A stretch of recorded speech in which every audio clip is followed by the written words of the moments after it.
wants 200, baby. You ready to get back to the trading action? You aim, you shoot, and make money. It's going to be a great day. You guys know where you're at.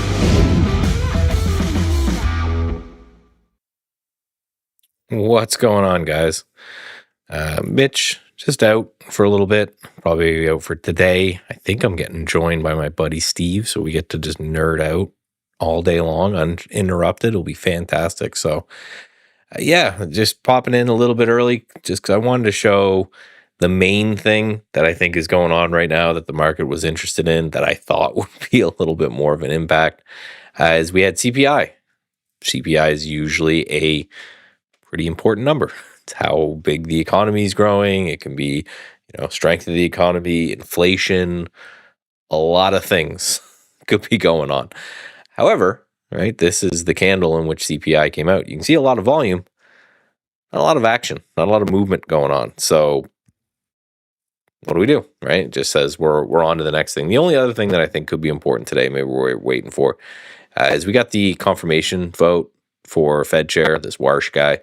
I think it's like a 90-something% chance on Kalshi that he's getting in. So I don't think it's going to be a huge deal one way or another what's going on. But we'll take a look at the markets a bit. I'll go through the stuff that people are talking about. I've got, the top mentions here on social media all lined up so we can grab those as well.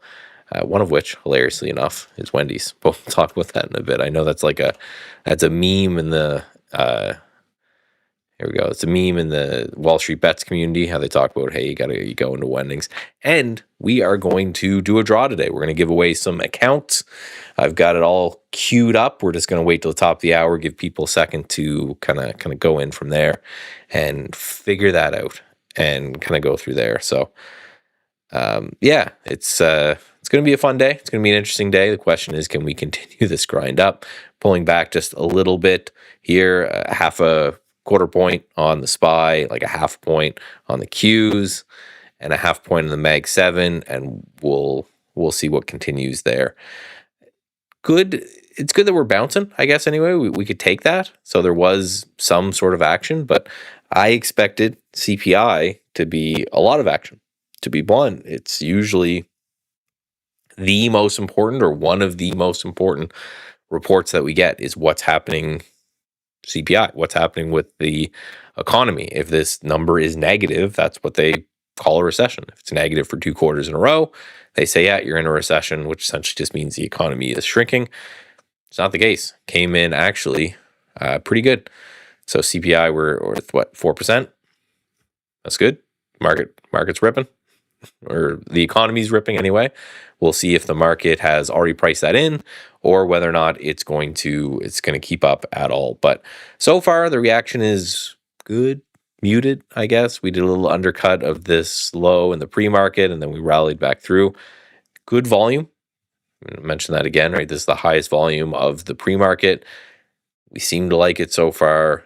Who knows if we're actually going to continue here as well. Oil, right? Oil is coming down just a little bit. We're still seeing that oil stock inverse relationship where we're going back and forth there.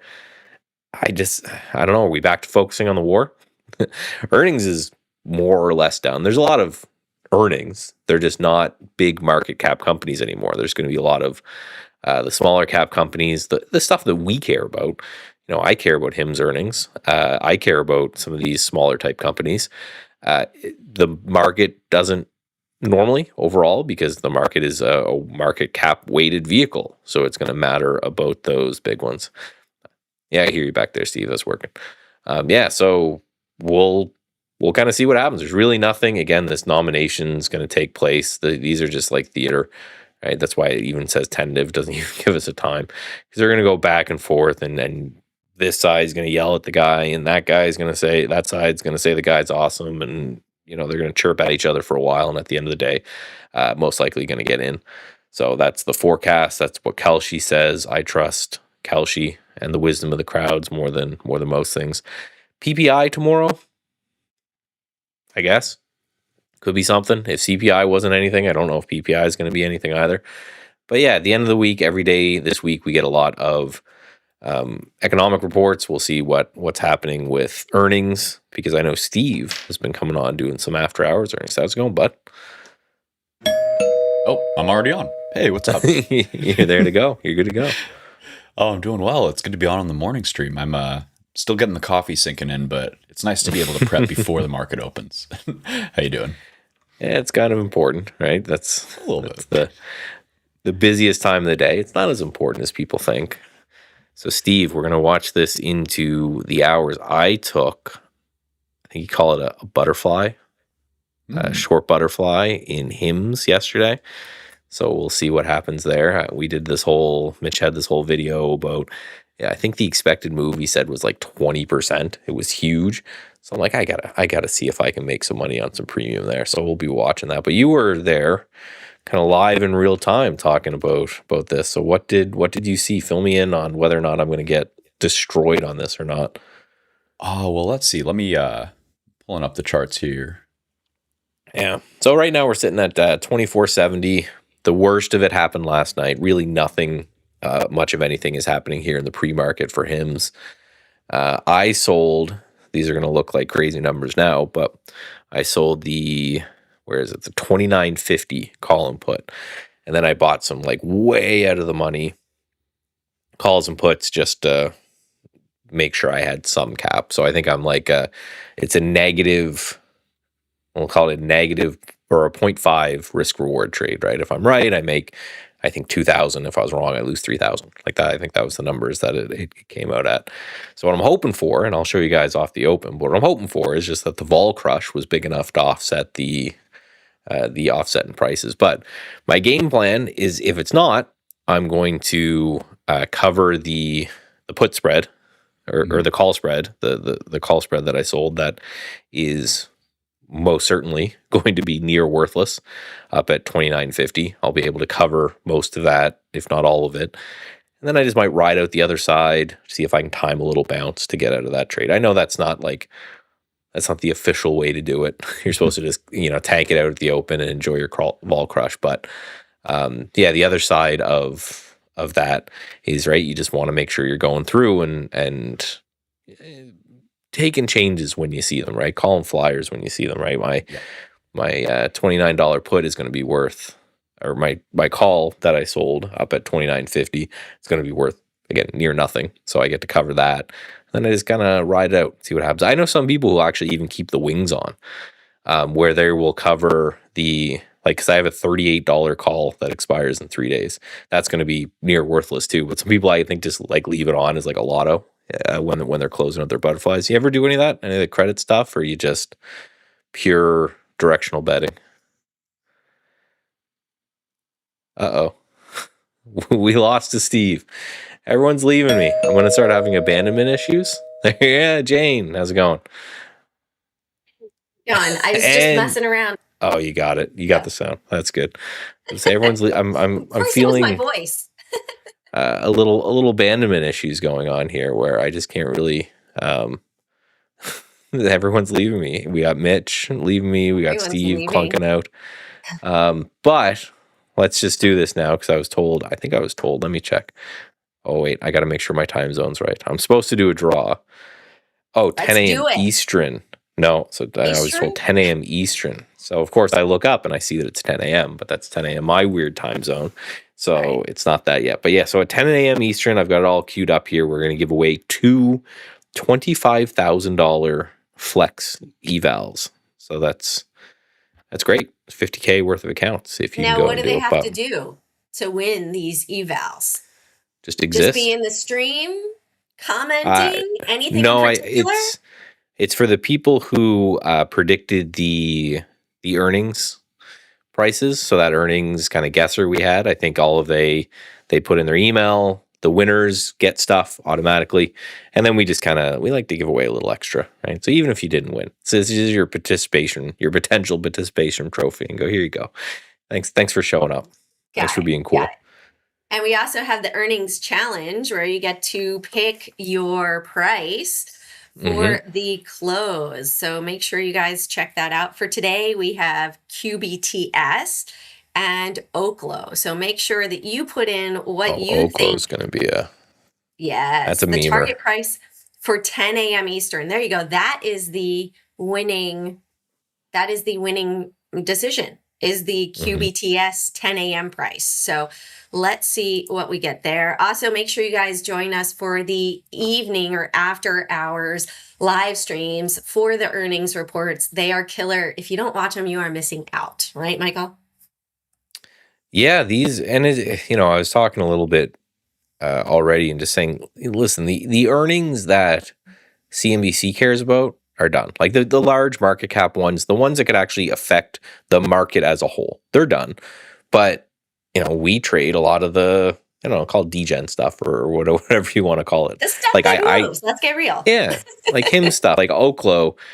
I wouldn't be surprised to see OKLO at 50 tomorrow, and I wouldn't be Silver, surprised to too. see it at 100 tomorrow. Like I wouldn't surprised to see any of these things make insane moves. So they're the ones that we're going to gravitate towards, right?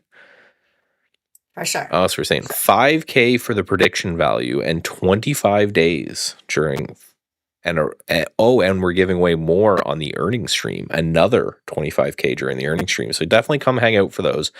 A lot of people have been. They've been hits. I've been seeing the numbers. You guys have been loving these earnings streams, which is good. And it's funny, just a little inside baseball. They are liking the earnings ones better when it's not the stuff that CNBC is talking about. Like a lot more people hanging out for the HIM stream than even I guess NVIDIA hasn't happened yet, but you could say the Microsoft, or when we had like all those Mag 7s going together. So it makes sense, right? There's stuff that the market cares about, and the business analysts and the boring suits. And then there's stuff that traders care about, and that's going to be the stuff that moves more. Right. And you know what I think might be also pretty cool is if on the live stream the day before, we put up hey, what do you want us to cover for tomorrow's earnings? Here's our list.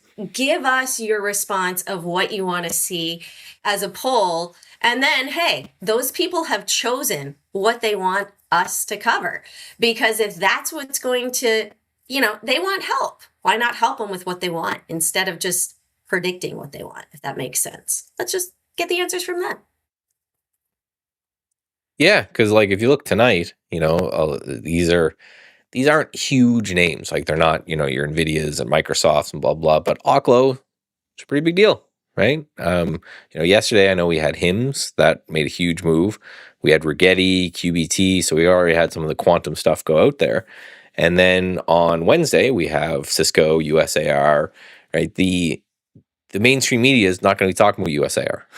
But here we care about USAR because this thing is it's this crazy rare earth dude that goes from, it doubles and gets cut in half and then doubles again and then gets cut in half. Like this is what traders like. This is what traders are after. Did you see anything interesting happen on CPI? Because I, for one, right, we got silver down. I saw it rise. Bit, but actually, I saw the SPY instantaneous rise with volume at doesn't it seem a little muted? Doesn't it seem a little like I don't know, maybe I'm biased. I just expected more. I expected we'd like something. It's CPI. It seems like it should be a bigger deal. Maybe I'm not as good as a macro economist. From the low of the day to the high of the day, basically just move the price action. I feel like, hey, it was bad news, higher than expected, so they just ran the shorts. Then they sold to them at the high of day, and they're like, just kidding, we wanted to psych you out.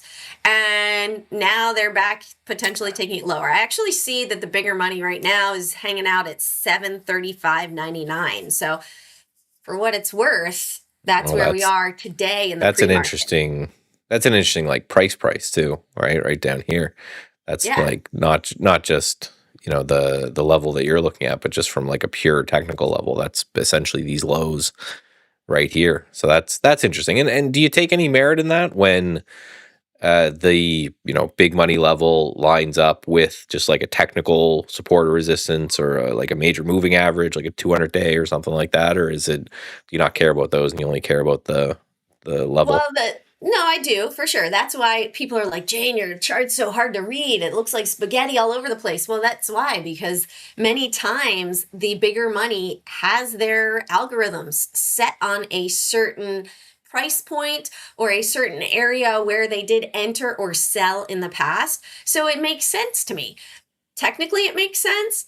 Also, just a round number, it makes sense. And also that would be a support area where they were buying in the past. So where they've been before buying, they're going to have their algorithm set up to buy again. And so to me, I look at all of it together. It's not just, hey, this one price level, it's a round number, it's a support. No, that I add it all together. I layer it all together so that it makes sense but more importantly, where that big money is the biggest wallet. I'm not going to fight with them. I'm not fighting with those billionaires. No, thank you. Yeah. Did we lose you, Yeah, Michael? well, You looked No, frozen. I always joke that millionaires are interesting, but billionaires have like you disappear money. Like it's a different class entirely. I guess unless you're in China, in which they disappeared their billionaire. But yeah, most cases, right? Right, you get that. It's a different class entirely, right? Like millionaires, nothing. You're old like us. Pretty much everyone's a millionaire at some point if you take housing assets and stuff like that. But Yeah, inflation. billionaires, billionaires a different beast. But A little bit of silver. anything else that you're There you noticing go. from important levels, interesting levels there? Yes. For me, looking at the Dow.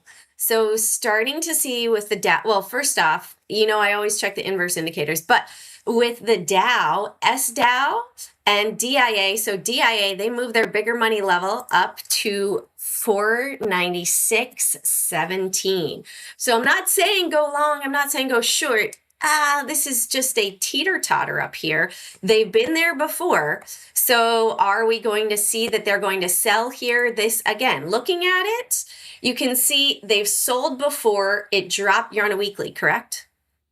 This is a daily. I can do a weekly easy. Daily. There you No, go. it's okay.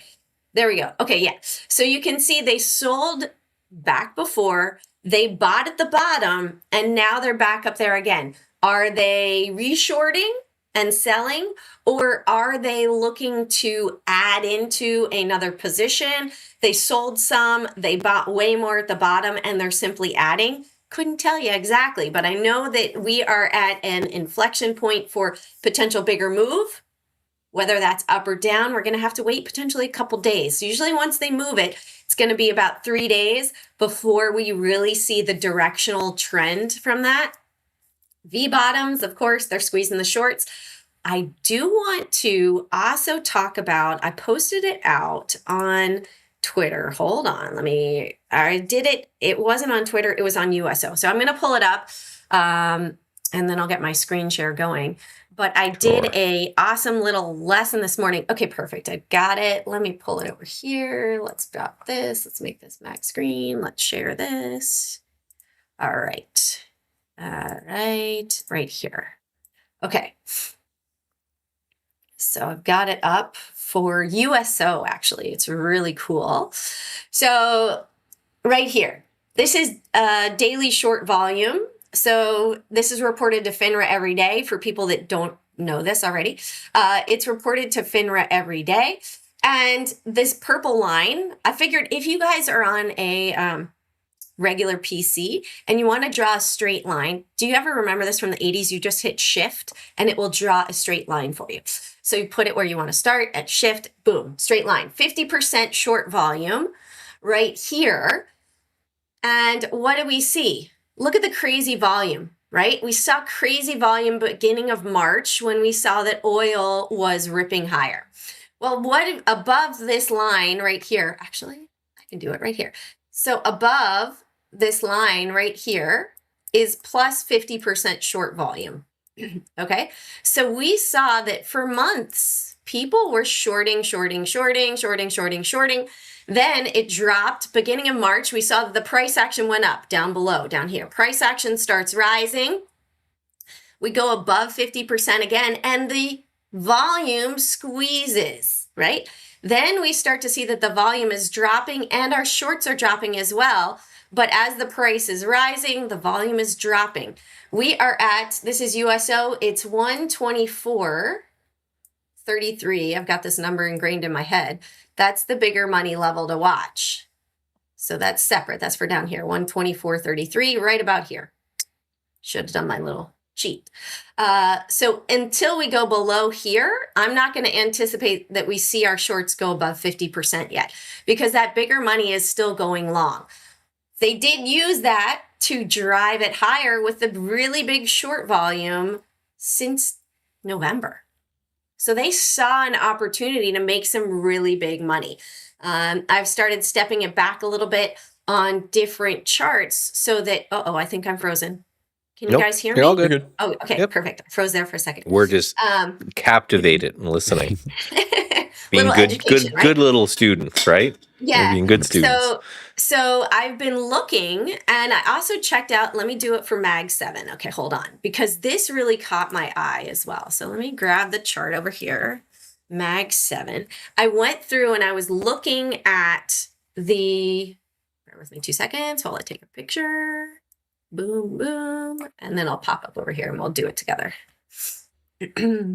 So what caught my eye was we really have this setting up where we have massive short volume, right? They are shorting it like crazy, also for the Qs. But I went through the Mag 7 themselves, they're all less than 50%. So really, what is driving the price action? Is this the calls? And now I'm just starting to see the rotation for UVXY, VXX, and VIX, that people are starting to buy some puts. But this squeeze, I mean, look at this from way back here, mid-February. It was dropping and they kept it above 50% short volume, which really created the squeeze. Well, excuse me, not the squeeze so much here, but that price action, just the opportunities when you start to see all of this short volume and you start to know, okay, once it starts to squeeze, it's going to have this crazy parabolic move. And that crazy parabolic move is going to be awesome for your wallet when you're on the right side. Starting to see that build with silver a little bit. Plus, you have Bank of America saying $300 price target. Of course, for what that's worth, I would think, hey, they're going to sell there. But on silver, $300 price target? Bank of America came out and said, guess what? Silver, we have a price target of 300. On Friday, 23 million ounces left the COMEX, and there's a 13% premium on the Shanghai Exchange again. Wow, that's incredible. I would say that'd be a wild. Not that I don't follow those analysts. In fact, I love to fade them. But yeah, that'd be wild if that happens. That's what, like a 4x from here. Yeah, here it is, I'll take right here with Shanghai. U.S. spot 84.47, Shanghai spot 95.16, 12%. Wow. India spot is pretty much the same. They don't do this comparison on any other ones except for gold and silver, where you have the spot premium. So you can see Shanghai for gold is pretty similar. For India, it's increasing. And now they're advertising on COMEX, don't buy gold. I am still seeing them sell gold until we get below 1974 on GLO. So I would not go long gold here. But silver getting a full-on bull signal. Awesome. And I love that. I mean, it's such a fun trade, and it's explosive too. So I want to see the 300. What do you think is reasonable this year? I'm curious about when you have this kind of base. It's so extended to the top side with that parabolic kind of blow off. Do you feel like it's gonna take maybe 6 months, a year to renegotiate that gap? Do you think we could tackle that sooner? And how do you think it's going to react when we first do reach that gap is kind of my biggest question, I'd say. I'm going to pull over my silver chart that I have let's pop this over here. So my pink lines are my targets, really. I think we're going to see it quickly go up to 129 area.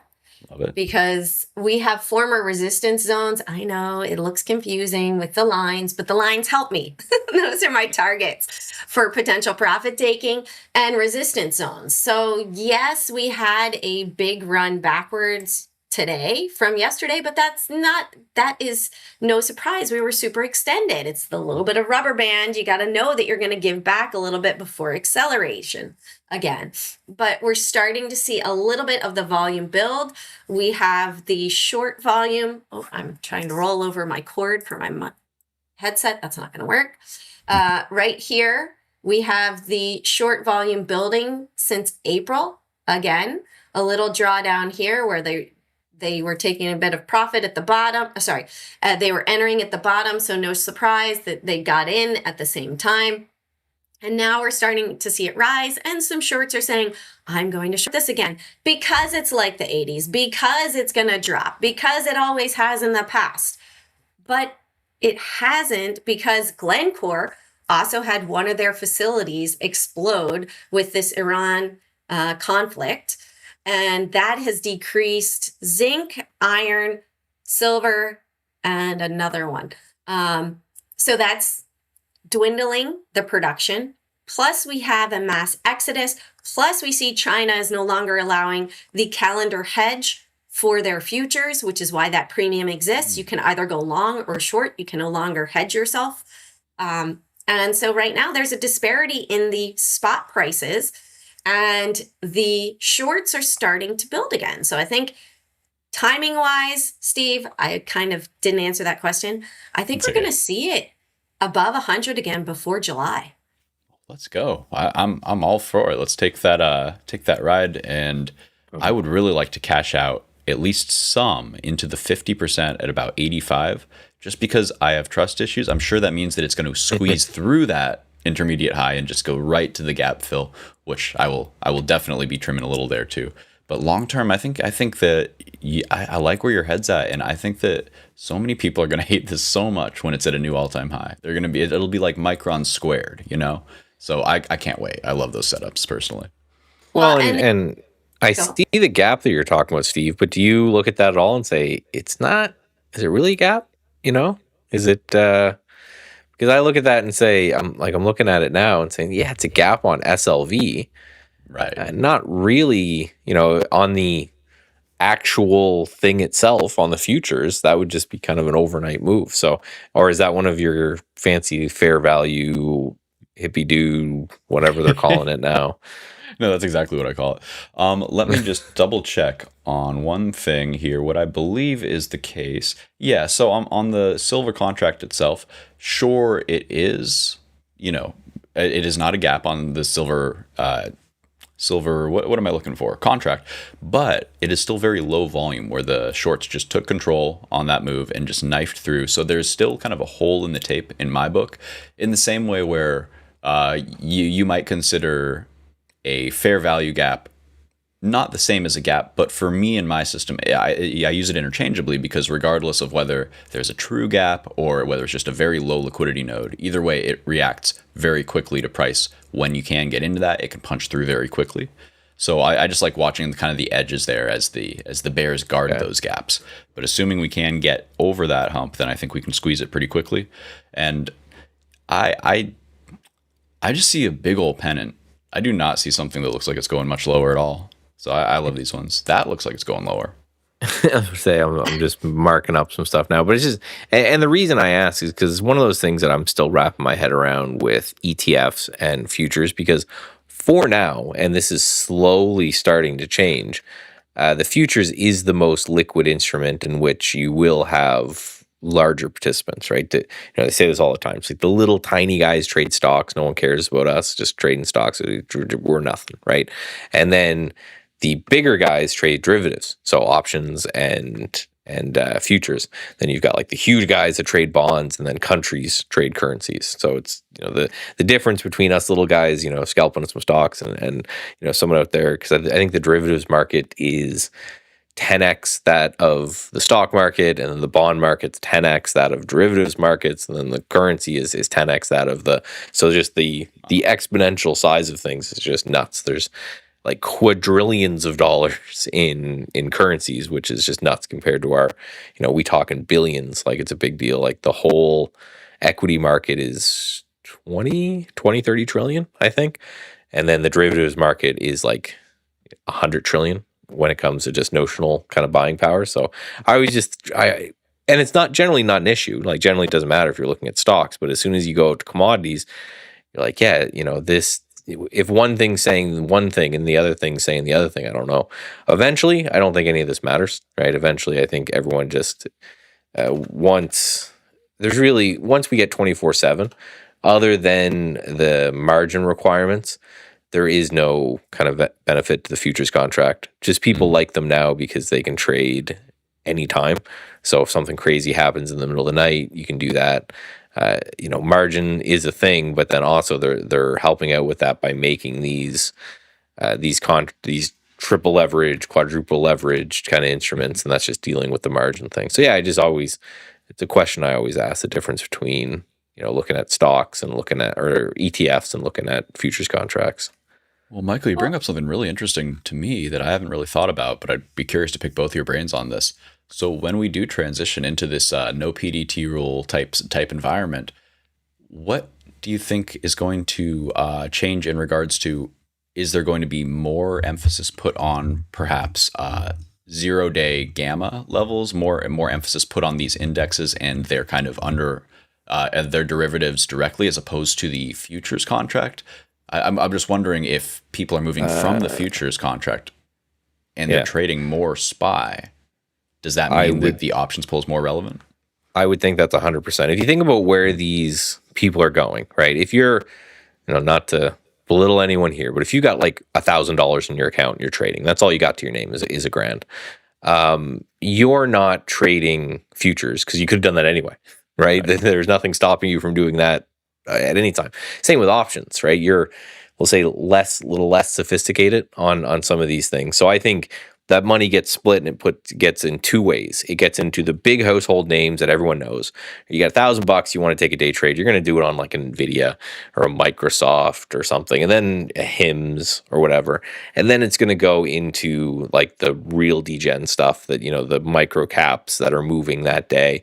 I don't think this goes to, I'm going to hedge my life using a futures contract, because again, you could have done that yesterday, right? You didn't need the PDT rule to change to do that. So that's the two places that I think it splits to. I think it goes right to NVIDIA, and then as they start trading, that's when it goes to like your NVDLs, your leverage versions. They go, with my $1,000, I can trade a SOX X. I can triple leverage this thing, and it'll be interesting to see, because I don't think it's going to affect much.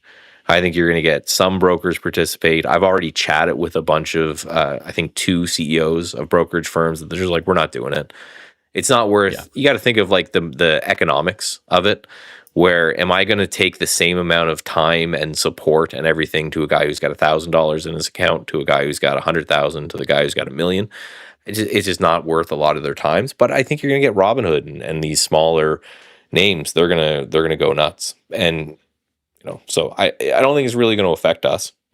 But I think it will exacerbate the crazy low float thing du jour. I think that like shorting of the low float game is probably going to be the only game that you really have to worry about changing too much.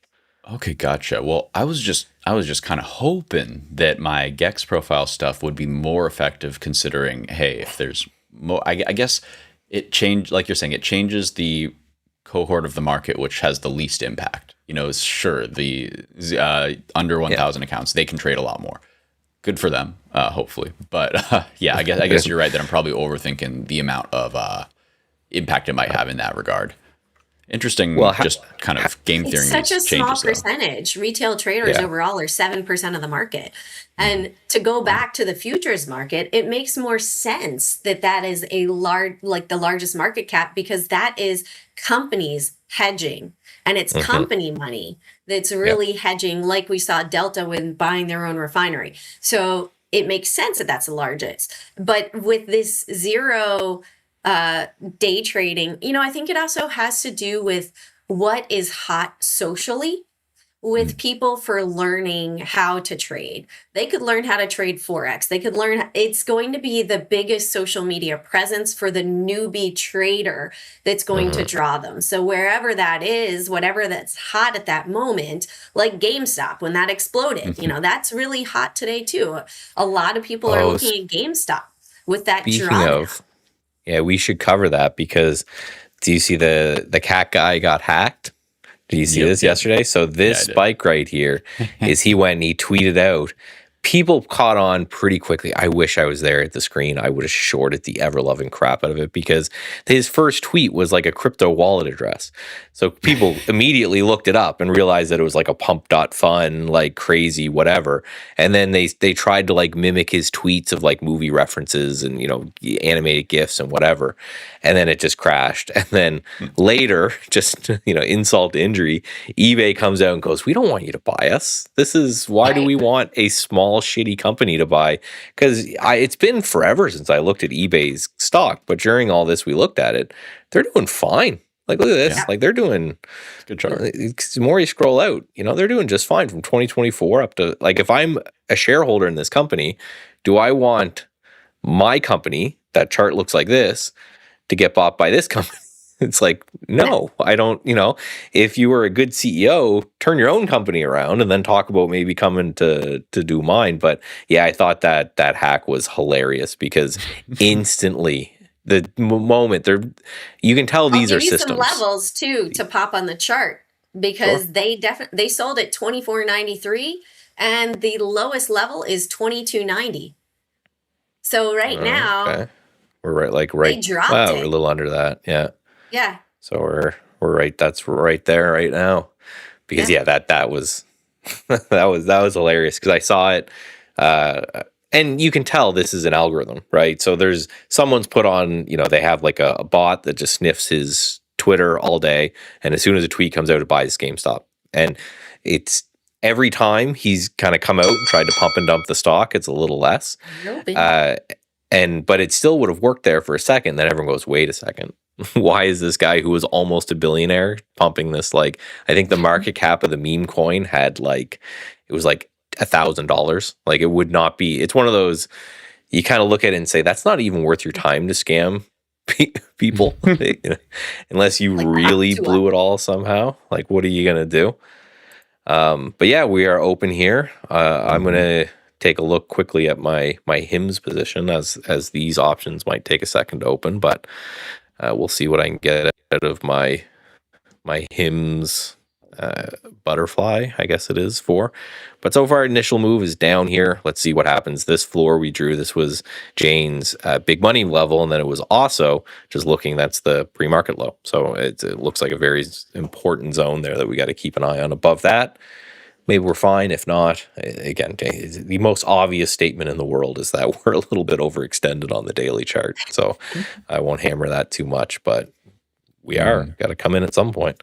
So, Michael, I love seeing this. I love seeing a little pullback in the morning. I thought it might just fill the gap very quickly and then have a lot of time to go the other direction. I like seeing a little push down in what I consider the manipulation window, Not that they're out to get us. First 15 minutes. Yeah, first 15 minutes to half an hour for me is usually no touching unless I'm taking a very quick 1 to 5 minute momentum scalp. So I like a little bit of a pullback. I also did get filled on some option. Okay, it was LPTH. It's a 15 call for June. There was some flow on those, and it came back to my level at 12.20, and I am seeing a bounce on LPTH. Really liking that name in the smaller cap photonic spaces because I'm looking for more of those that might 5x. Nice. I also wanted to bring to your attention, guys, that I'm seeing them continue to sell the dollar. Notice the correlation too when they sold the dollar that the market moved higher, right? If it's worth less, the prices go up, and they've moved it up a little bit and now continuing to sell it off. So looking to see if that is going to continue to drive those commodities higher. But gold is the underdog now, continuing to drop a little bit. I did mention the Dow, that they moved their bigger money level up to 496.17 there. Also saw on SDow that they moved that as well. So looking to see if they are going to start their money rotation. Before all of this happens, we've also got the hantavirus going on. We've got Warsh that just came in. So Warsh potentially moving Bitcoin, and also checking out for what was I going to say? Yeah, If they're going to do lockdowns again, I'm not seeing that bigger money sell yet. So if I see it, I will let you guys know. his confirmation, which is interesting. They just say tentative today. So but Kelshi again's got like a 99% chance dude's getting in. So He was voted in last night, and he already had his first vote, which was bullish for Bitcoin. Oh, well, yeah, because I was just looking at Forex Factory, and it says they voted him in at like 10 o'clock last night. Weird. So yeah, Fed chair nomination vote. Is there like multiple votes that take place? Pass. Well, it already says pass. Or is That's that? Forecast. Oh, that's the forecast. Oh, yeah. I don't know. Maybe I'm saying. Let me check Perplex. Let me check with our AI. Ooh, great. So Hims is damn. rocking. All right, so there's Hims. So I'll summarize you guys on Hims. So we talked about this yesterday. I sold this call spread, in which what's going on here? Maybe. Let me see. Yeah, buy 5 contracts. So basically I sold to get the volatility crush. I've been talking about how I want to do this for ages, and I just picked this one as the first one because it was just juiced like a lot. So I ended up selling the vertical kind of spread there. I just went long for a small scalp. I'm seeing a little bit of a buyer off VWAP. I'm only looking for 10% on this contract. Just letting people know that I think that we have a little bit of shake and bake, and I'm seeing some buyers stepping in. Might be a little bit early, but just want to put it on people's radars that we are respecting at least under this 737 pivot. Sorry to cut you off there. Yeah, so I was just saying I covered the short side of it right off the open, and then now I've got out everything on the long side except I've got that $38 call option. That was like the protection of the wing, just in case. It's worth $17.50 right now. So it's like I might as well hold it for 3 days, which it expires worthless, or there's no sense me trying to like reclaim my $17.50 at this point. But it was good. So it made about a grand on it. It's a decent little trade. I'll take it. I saw Steve, I saw they moved their bigger money level to 736.47 for what it's worth. So I took a really quick stop there. It looked like a little bounce, and I was only looking for a dead cat. And I'm just going to stick to the system. I mean, I knew I shouldn't have touched it in the first 20 minutes. So minus 10% instead of plus 10%. That's a rule. But see, there you go. That's like you broke your rule and you got your hand slapped. I sure did. And maybe I'll learn. Maybe I'll learn. These early sessions are a little tough for me to stick in the pocket sometimes. Oh, if I could have all the money back that I lost trading this first few minutes, I would do it. Yeah. I don't know. I just don't know. I don't know why I keep going back to it. Well, I know why. It's you see the potential, right? There's a potential huge move that takes place. Yeah, but discretionarily for me, it's just not been the ticket. So SPY right off the open here, it's getting really close to that level. First couple of minutes has just been a slow kind of bleed down, really close to that level that Jane was talking about. So let's see if we can kind of dig in, hold here. To 735.98. Or if we 35.98. They're just hunting me, Jane. That's okay. I'm used to it.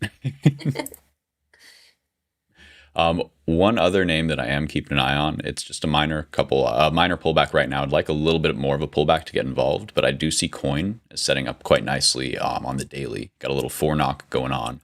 I'll always love a fourth test of a level because very often that'll be the one that kind of breaks it through. So keeping an eye on that as well. For the faster movers as well, here. Wendy's had earnings. Yes. And their bigger money level was hanging up at 730. Let's see if they've moved that around at all since earnings. No, that's it. They are, let's see. They are at 730. Yeah, so if we can bounce and hold here, that's where the bigger money is. So that could be a nice little move. Could be this would be one that Mitch would be like, you know what? This is that pullback. I love it. I want to get in. So this is But it's low float, perplexity 8 here. million. 8 million. As of May 12th, Warsh is not fully conformed. The Senate had 2 roll call votes scheduled for today. One confirming him to the Fed board, and then the second one nominating him as the Fed chair. So there'll be at least one more vote today, and then another one later in the week. So they have to, like, I guess, let him into the club and then let him lead the club after that, which is weird. But again, this is all according to Perplexity, where it gets. I always do the AI source, Politico. So that's a probably pretty good source for that one. So he's on his way in, but again, it's like a foregone conclusion at this point. If you take a look at the betting odds, they're like 90 some odd % chance that he comes in. So I don't think it matters too much. Schedule vote for May 12th, 2026 at 10 a.m. So top of the hour. I'm in a Rigetti short here. Nice. A little bigger money levels. Let's see if we can see this continue. They sold it at 2043. So that's going to be my potential stop level. We should check it out and see from earnings. So I put that on from earnings, and now let's see if it can fade here a little bit. My target would be down to 1980. Have you guys seen QUBT by chance? That one's wild. They're a photonics company now, if you didn't know. So they want to get priced like one. We'll see if they can do it. But it's been an impressive move so far, up 38%. Right? Just change your company and what it does all the time. Yeah. That works out well for you. That's the sign of a strong company, right? Apple just consistently changing what the company does randomly. Like the .com bubble. Everybody put .com in their name and they exploded. I remember those days. Absolutely. Yeah, I still I had a beer. So I've told you guys, I got a buddy who's a professor of physics. And I just chat with him about these things every now and then. I'm like, these things are still going. He's like, yeah, there's still like a 75% chance that quantum computing is not a thing. It just doesn't happen. So it's a great animal spirits indicator, because if you're investing in something that has, even if you say 50-50 chance of even existing, then you know that people are juiced up, like they're ready to go, they're loving life at this point. But not so much for the SPY, right? And the SPY here, we bounce right off that pre-market level again. So maybe we'll dig in here. Maybe this will be the low that we need it to come in, but it was Jane's level. Good. It was Jane's level. Mm-hmm. I didn't want to catch up, but it was really cool seeing your level come in there, the big money level. It was pressuring it. Then I saw that surge, and now it looks like it is trying to flip that. So now I'm watching the obviously the VWAP here, which there's a seller. And it's we'll see who wins. On the daily, the 24-hour, I've got the 4 EMA, which will sometimes act as an entry. More the 8 EMA will be that bigger pull down, but 735.50. So it's not really a surprise. We're still in that upward trend, still seeing buying pressure from that bigger money. So to me, it's not a full-on sell yet for the market. I'm not getting that signal. It's going to be that bull move, but we'll see. They always pull it back to get in and make more money. They got to use those retail traders at open for liquidity. Absolutely. And yeah, I'm just seeing the battle. I like those like cumulative delta bubbles to kind of visualize these impulses of buying and selling. And there was a flurry of selling at the open like we could expect, but we are starting to see some of those buyers turning up. So maybe some of those puts getting monetized from the little morning scalp, maybe some of that pressure release as we try to coil under the VWAP. But yeah, for me, I have a VWAP at 736.25 there. So we are testing, and I think we maybe just need to kind of carve out for another 10 minutes, maybe shake people out with a few more gnarly bottom wicks. But I think that we are still, like you're saying, in this dip buy regime where you got to have a reason not to eat these dips. Otherwise, that charm, that Vanna, those options flows, as institutions with their large share positions, they hedge, or extended, they hedge, right? But there's no scaredness on the tape because they're hedged. So then market makers who take the other side of those trades, they're short those puts. They just have to constantly start buying them back as Vanna and Charm work in our favor and boost us. So I love And seeing this. if you pull it back to say like a 30-minute, I love the 45-minute chart, you'll see a clear consolidation point. It's like, don't enter in the box. You're going to get a headache. You're going to get whiplash. Wait until above 730, 750 or below 736. But I'm seeing a lot of buying wicks there. And right now it could go sideways too. We shall see. It could be a sideways day just between those levels and you just get a headache. It definitely could be, and I'm trying not to jinx it because I want to play the range break, and so now I was good. What I would like to do now is long because it's higher than my entry now, but I'm gonna wait for the break, wait to confirm, because you're right. It could just box trade this and just mess with everybody who's like me. It's like, oh, that one candle stopped me out. It's time. I have to get in. It'll never be low again. Generational buying opportunity. So I'm holding the line. I'm hanging out. Back to ripping slowly there, little back to highs. So we'll see. We can see what takes place there. Like that. Silver is back above RG. 77 again. Yeah. So yeah, Still in silver. the gap. Little bounce there. Yeah, only down 1% on the day. It was down like 3% earlier. So climbing back. IWM not getting that bounce. And if you look at the relative, just anchor to that pre-market low, they dropped that one a little more. And same with RSP, right? RSP has just been down all day. So this is a day where those Mag 7, those large names, those are the ones that are digging in and really helping us out. The rest of these things are pulling back a little bit more than the rest of it. So big cap tech on day, right? Only down 0.5% and new highs.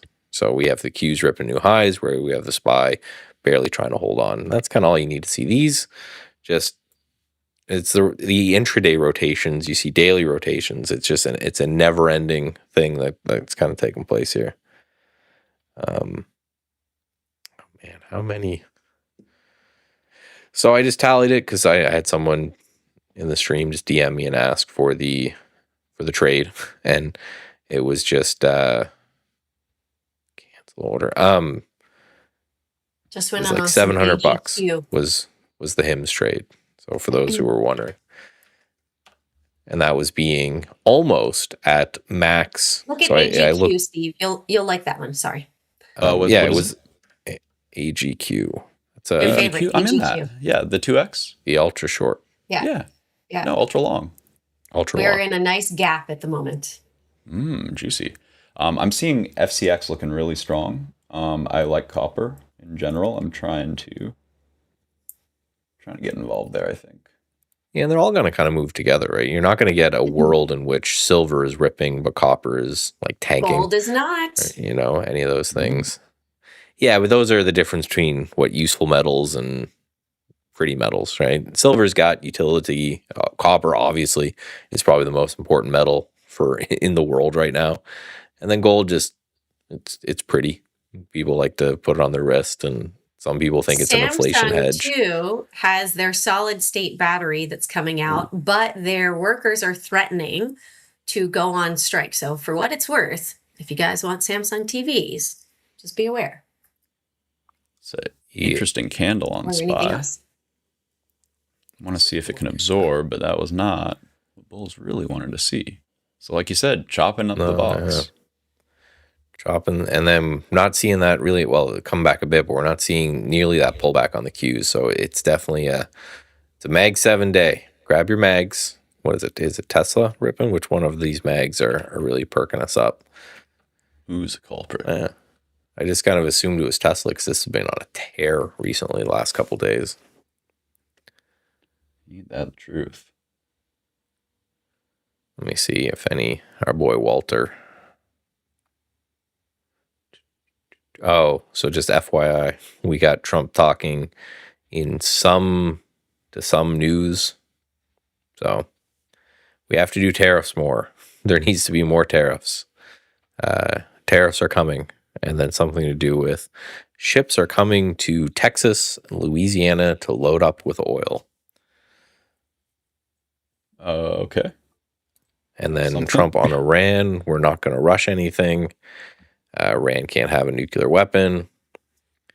Ken Griffin is an amazing businessman. Where the hell did that one come from? Oh, that's from Trump? Yeah. I thought you were just reading Twitter feed. No, these are all Trump quotes. So funny. Oh, man, that's funny. So, yeah. Decent little push down here. An amazing businessman. He was. Not a great trader based off their returns. I think that's, what, they made 5% last year. I think they're barely breaking even this year. But yeah, that's so there's just anytime you see like Walter Bloomberg, it's just Trump this, Trump this, Trump this. I'm like, okay, so there's something he is talking Chatter. somewhere. Just be careful, right? That can either turn into a really good thing or a really bad thing, depending on what side he decides to rant about today and what area. Because like we were talking about the Dow earlier, my brain instantly went to healthcare. Right, and how healthcare has been just hanging on by a thread here, even with some of these wicked rips in these different names, Oscar and UNH and these things. It just can't get going until, and even Lilly actually had a pretty nice kind of time here. See, Bank of America's pulling back. What's going on with XLF? Are they Having trouble. It's at a weak looking chart. I think it needs to maybe make a higher low. Yeah, look at that candle on XLF. That's not pretty. Well, lower great. interest rates, right? This would be so I wonder if KRE's looking the same. Yeah, no, KRE's looking worse. If they're going to lower interest rates, a lot of these guys make a interest rate spread. Other than that, you would think that this would be a decent environment for them. NVIDIA hits an all-time high, so that must be the one that's really kind of helping us out here. Yeah. Yeah, there we go.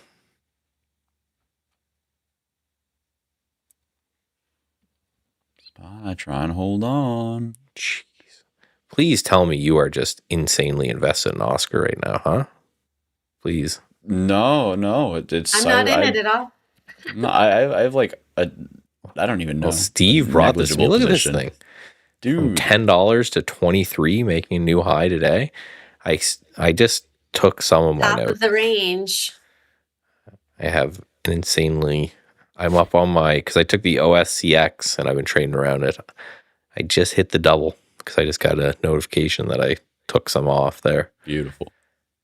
That stuff moves so crazy, the OSCX. So yeah, if you've got the double, definitely a great trade there. I just lock her in. I was having a hard time tagging in once it gapped up. And that was kind of the name of the game for most of these stocks. So I had to really pick what I wanted, This is the next. It's very hard to quantify, but this is kind of what I've been doing all year. I've been talking about it on the stream. It's just these undercuts and rips back through. Like with, I had HIMS like a while back when it did that. I've got my IVG that I did. I think we did this on stream. Range, like a dollar price range of the stock? No, just anytime you get this bear traps, they were calling them. I think the kids call them liquidity grabs now. But you just have very clean supports that just break and are retraced. Because I think I was on with you, Steve, when I bought my IVG like right in this area, and that's been a great trade. I just love the win rate's not going to be great on them, but your risk reward is just so huge. If IVG, and this is an ETF, so this just goes in like the old man kind of bucket. And if it ever gets back up, I bought some IVG at 70. If it gets back to all-time highs at any point, that's for risking like $5 a share. I did the owl was the same, right? On this candle, did that undercut and it ripped back through. Just stop at the low of the day. Never quite hit it. Got close right in here. And now that one's doing, so I'm in at 850 and it's at 10. It's not a crazy trade percentage gain, not too bad. But yeah, it's a decent look.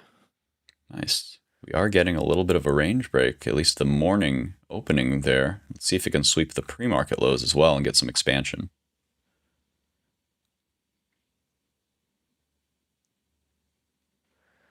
Let's take a look here. Yeah, we're back down. Back down, and nothing on the news front that I can see here. Nope. C Limited also had some earnings and looking for that 96 test for a potential move up. Definitely bigger money down below at 86.11 there. So that one's looking like it might be nice. Gotta do you guys chat for a FCX second. showing nice relative Gotta do strength. sit.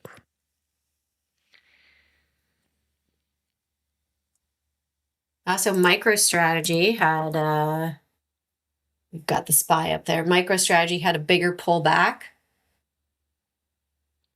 After earnings, their bigger money is hanging out at 186.96. So we are just above it, pretty much pulled back almost to test it. And now we shall see if they're going to take that one. Monster rip it higher. I've got people sending me point and figure charts. Do you use those at all, Steve? You use them at all, Michael? The point and figures? No, I don't. I should. loved the I love that section in the CMT because it's something I had just it's one of the benefits of the CMT. I won't rant for too long, but it shows you a bunch of stuff. A lot of it I didn't care about. Cycle theory I thought was just complete crap. But yeah, point and figures I just never and I got my CMT after looking at charts for 10 years, 15 years. Geez, I'm old, maybe even more. First. And then, yeah, I was able to go through it and they were really interesting. It's for those, just to the audience, essentially charts where time doesn't matter. It's just pure price. It's an interesting thing, interesting part of it. And I've got this one guy, he sends me all these point and figures. Sometimes I'm like, yes, I like that. No, I don't like it. But MicroStrategy is one of the ones that he's been sending. Looking for that to go higher, which makes sense if we've got Warsh, Bitcoin. Yes, I would anticipate that. I think July is going to get super spicy with the banks and with the economy. And that could be a potential where we start to see the crypto sector overall get really wild and crazy. Mm-hmm. I love it. I love MicroStrategy. Another one that looks really good to me is Circle. That weekly chart's very pretty to me. Yeah. So really liking those two. I have no love for Mr. Tom Lee. Nothing. No love for Mr. Tom Lee. When Ethereum starts showing me love, then maybe I will. But another sharp rejection off the 200, or I'm sorry, off the VWAP here for me. So I think that we might be heading a little bit lower. Let me see if I got any other aspect from another source. I still got to show this to you, Steve. I got to get on a stream with you. Man, last week I was down for the count. I don't know about you guys, but I was in bed sick. Oh man, Very you're feeling better. Yeah, had no voice. I was like, it's pointless for me to stream. I sound like sign language. Sound like an old man. Come on, get into it. Decent little sell here. Yeah, just looking at bringing up BMNR. It's Camarilla really from yesterday, hanging out right at 735.42. A lot of wicks going on down here. A lot of rejection of those new lows. What's going on with Intel? 45. Let's take a look here. The cracking. Intel pulling back bigly today. Just being Intel. Intel. Need to cool off. Mm-hmm. Well, yeah, I can't wait for the people to come out when Microsoft or Micron and SanDisk like pull back like 10-20%. Go see, and then it's like the price is like right here. They go, look, told you that was a bubble. Like, come on, man. Absolutely, yeah. It's like I don't care if it goes down 50%. It's up 100% in like what? I don't even know. Some tiny amount of time. It's pretty wild. I am looking for maybe some buyers to start stepping in at 735. That'd be kind of like a reversion level if we're gonna catch. Could happen there. Otherwise, do you guys have downside targets for SPY here? I'm working on that. I will. So it could have some room. Let you know in a second. No, I think we just like wait and see, like we need, this is going to be like the first real red day if we were to close here in 5 days. So the obvious I think is the gap, right? Do we end up like this little gap right here? Do we challenge that? As a buy target, 734.38. Cool. I like that. So I think it could go lower. Yes. Well, of course, right? We need, like, people have been begging for this pullback. This to me is where the data comes from, though, is that when we get the pullback, what actually ends up happening from it? Like, do we actually end up getting some sort of a move that makes any kind of a sense here at all? Like, for example, right? Like, do we pull back to a logical fib level? Do we pull back like any substantial amount, or is our next pullback just like a little downtick that just gets bought up right away? Because if so, then it just it's really showing the hand of these guys are just so caught off guard that it's just ridiculous at this point. And I'm thinking that might be one of those things in which everyone in the world is just so caught off guard that they just can't get out. Like that would not really surprise me at all. Because I was looking the positioning from the COT data. No one's covered their shorts. And people are continuing to buy SOXS like hand over fist, and I'm just like, what are these degens doing? Like, What are you doing? I couldn't tell you. Let's see here. So handily kind of through that area now. I would say unless we reclaim this in the next minute or so, that's a kind of confirmation. Okay, that we finally broke there. Don't seem like it. Let's take a look. Yeah, the 735 kind of banging its head here. Looks like it wants lower. Do indeed. This OSCX, I was looking at it, I'm like, why am I down? Like, why is my account down so much today? I was looking at each individual position. It was doing fine. I was kind of getting worried. Probably heard me be distracted. But OSCX is so liquid, even though I sold some at $69 a share. Because of course I sold at $69.69 because I am a grown-up. It is so liquid that even though I have a sell in this broker at that amount, it doesn't register it. So it's showing the last price at $65, or you can see it right here. So $65.46 is what's my broker showing it as. And I just sold some at $69, but it's so liquid. It's not even like registering my sale within the broker. It's showing the bid is 67. But it's just, I'm like, well, I don't understand. Why am I? Because I was just looking at each position. I've got a little watch list. And like every position is up today. I started to worry that I like really messed up that HIMS trade so much that I was down like 20 G's. I'm like, there's no way. And it's like, oh no, this trade's just not updating. But that tells you about liquidity. Make sure what you're trading is liquid, or else you get weird stuff, annoying stuff like this going on. All right. So the bigger money on RSP moved it to 203.41. Where are we? Where are we? RSP 202.62. This is like Michael's favorite. Oh, I love me some RSP. It's just a great. Is the bigger money below us or above us? What'd you say it was? 203.41. 203.41. Like right there. Well, I guess it depends. It's a buck above us, but it's not like that's not an insane amount for RSP. It depends on how precise you are with these. Well, it's going to be the close for today, I would look at. Yeah, we're at 202.43, so we're a buck away. Thoughts on Nokia?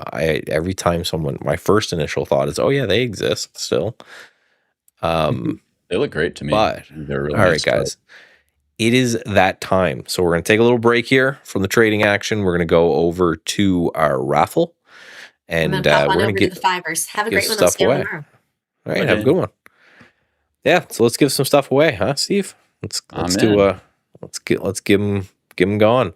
So we have again, we're doing these earnings kind of streams. We're doing earnings predictions. We're having a great time there.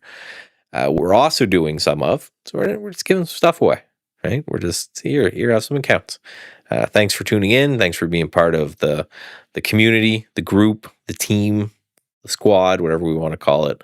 But I got everything queued up here, right? So we've got a live draw. So I'm going to go we're giving 2 Flex 25 eval accounts. These are my go-to when because you guys see me do a lot of testing of new theories using trade the pool and all that kind of stuff. And these are the ones that I think are your best bang for a buck. So what, like $120, you have an unlimited time to pass. When you get it, you've got all the time in the world to make sure that you're good to go and that you're getting what you need there. So I'm just going to click the start. I've never done this before, so hopefully this doesn't implode. We got a little shake. I think the shake's a good thing.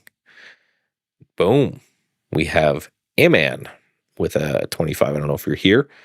If you're not, don't worry. If you're watching this later, we'll clap some. Congratulations. We'll email you. We'll get a hold of you.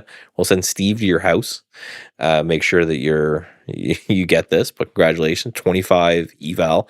I would love to hear, and I'm still waiting to. I want to hear a story from one of you guys about winning a contest, turning that into an eval pass, and having your own account, and then like funding, either buying a bigger account or funding your own brokerage or something like this. Like, I want to hear the story. I got my whole trading start because I was hanging out in a stream somewhere. I just think that'd be like a super cool story to tell people. Anyway, let's grab the next one here. I'm doing a little more shaking. A little shake and bake. Nice. Do you have any idea how to pronounce that, Steve, or am I going to really mess someone up? So I'm going with Kyung Tae, and I hope. That is. I think that was probably perfect. I think that that was way better than I would have done. I was going to call him K Young, but so that's. I think you put a little twang on that and everything. I thought that was very well done. Oh, well, thank you. But good for you. Free stuff, right? Just for coming and hanging out and learning things. Oh, we're getting a beep and a boop. We got some friends too. Ding dong. Oh, what a day. Okay. My abandonment issues are starting to get a little better. I was telling the stream after you left, Steve, that I'm starting to get abandonment issues because Mitch had to go and then Steve showed up for a second. His computer crashed. You have bad, friends. You have friends. Don't worry. That's good. It's like I need to do my affirmations.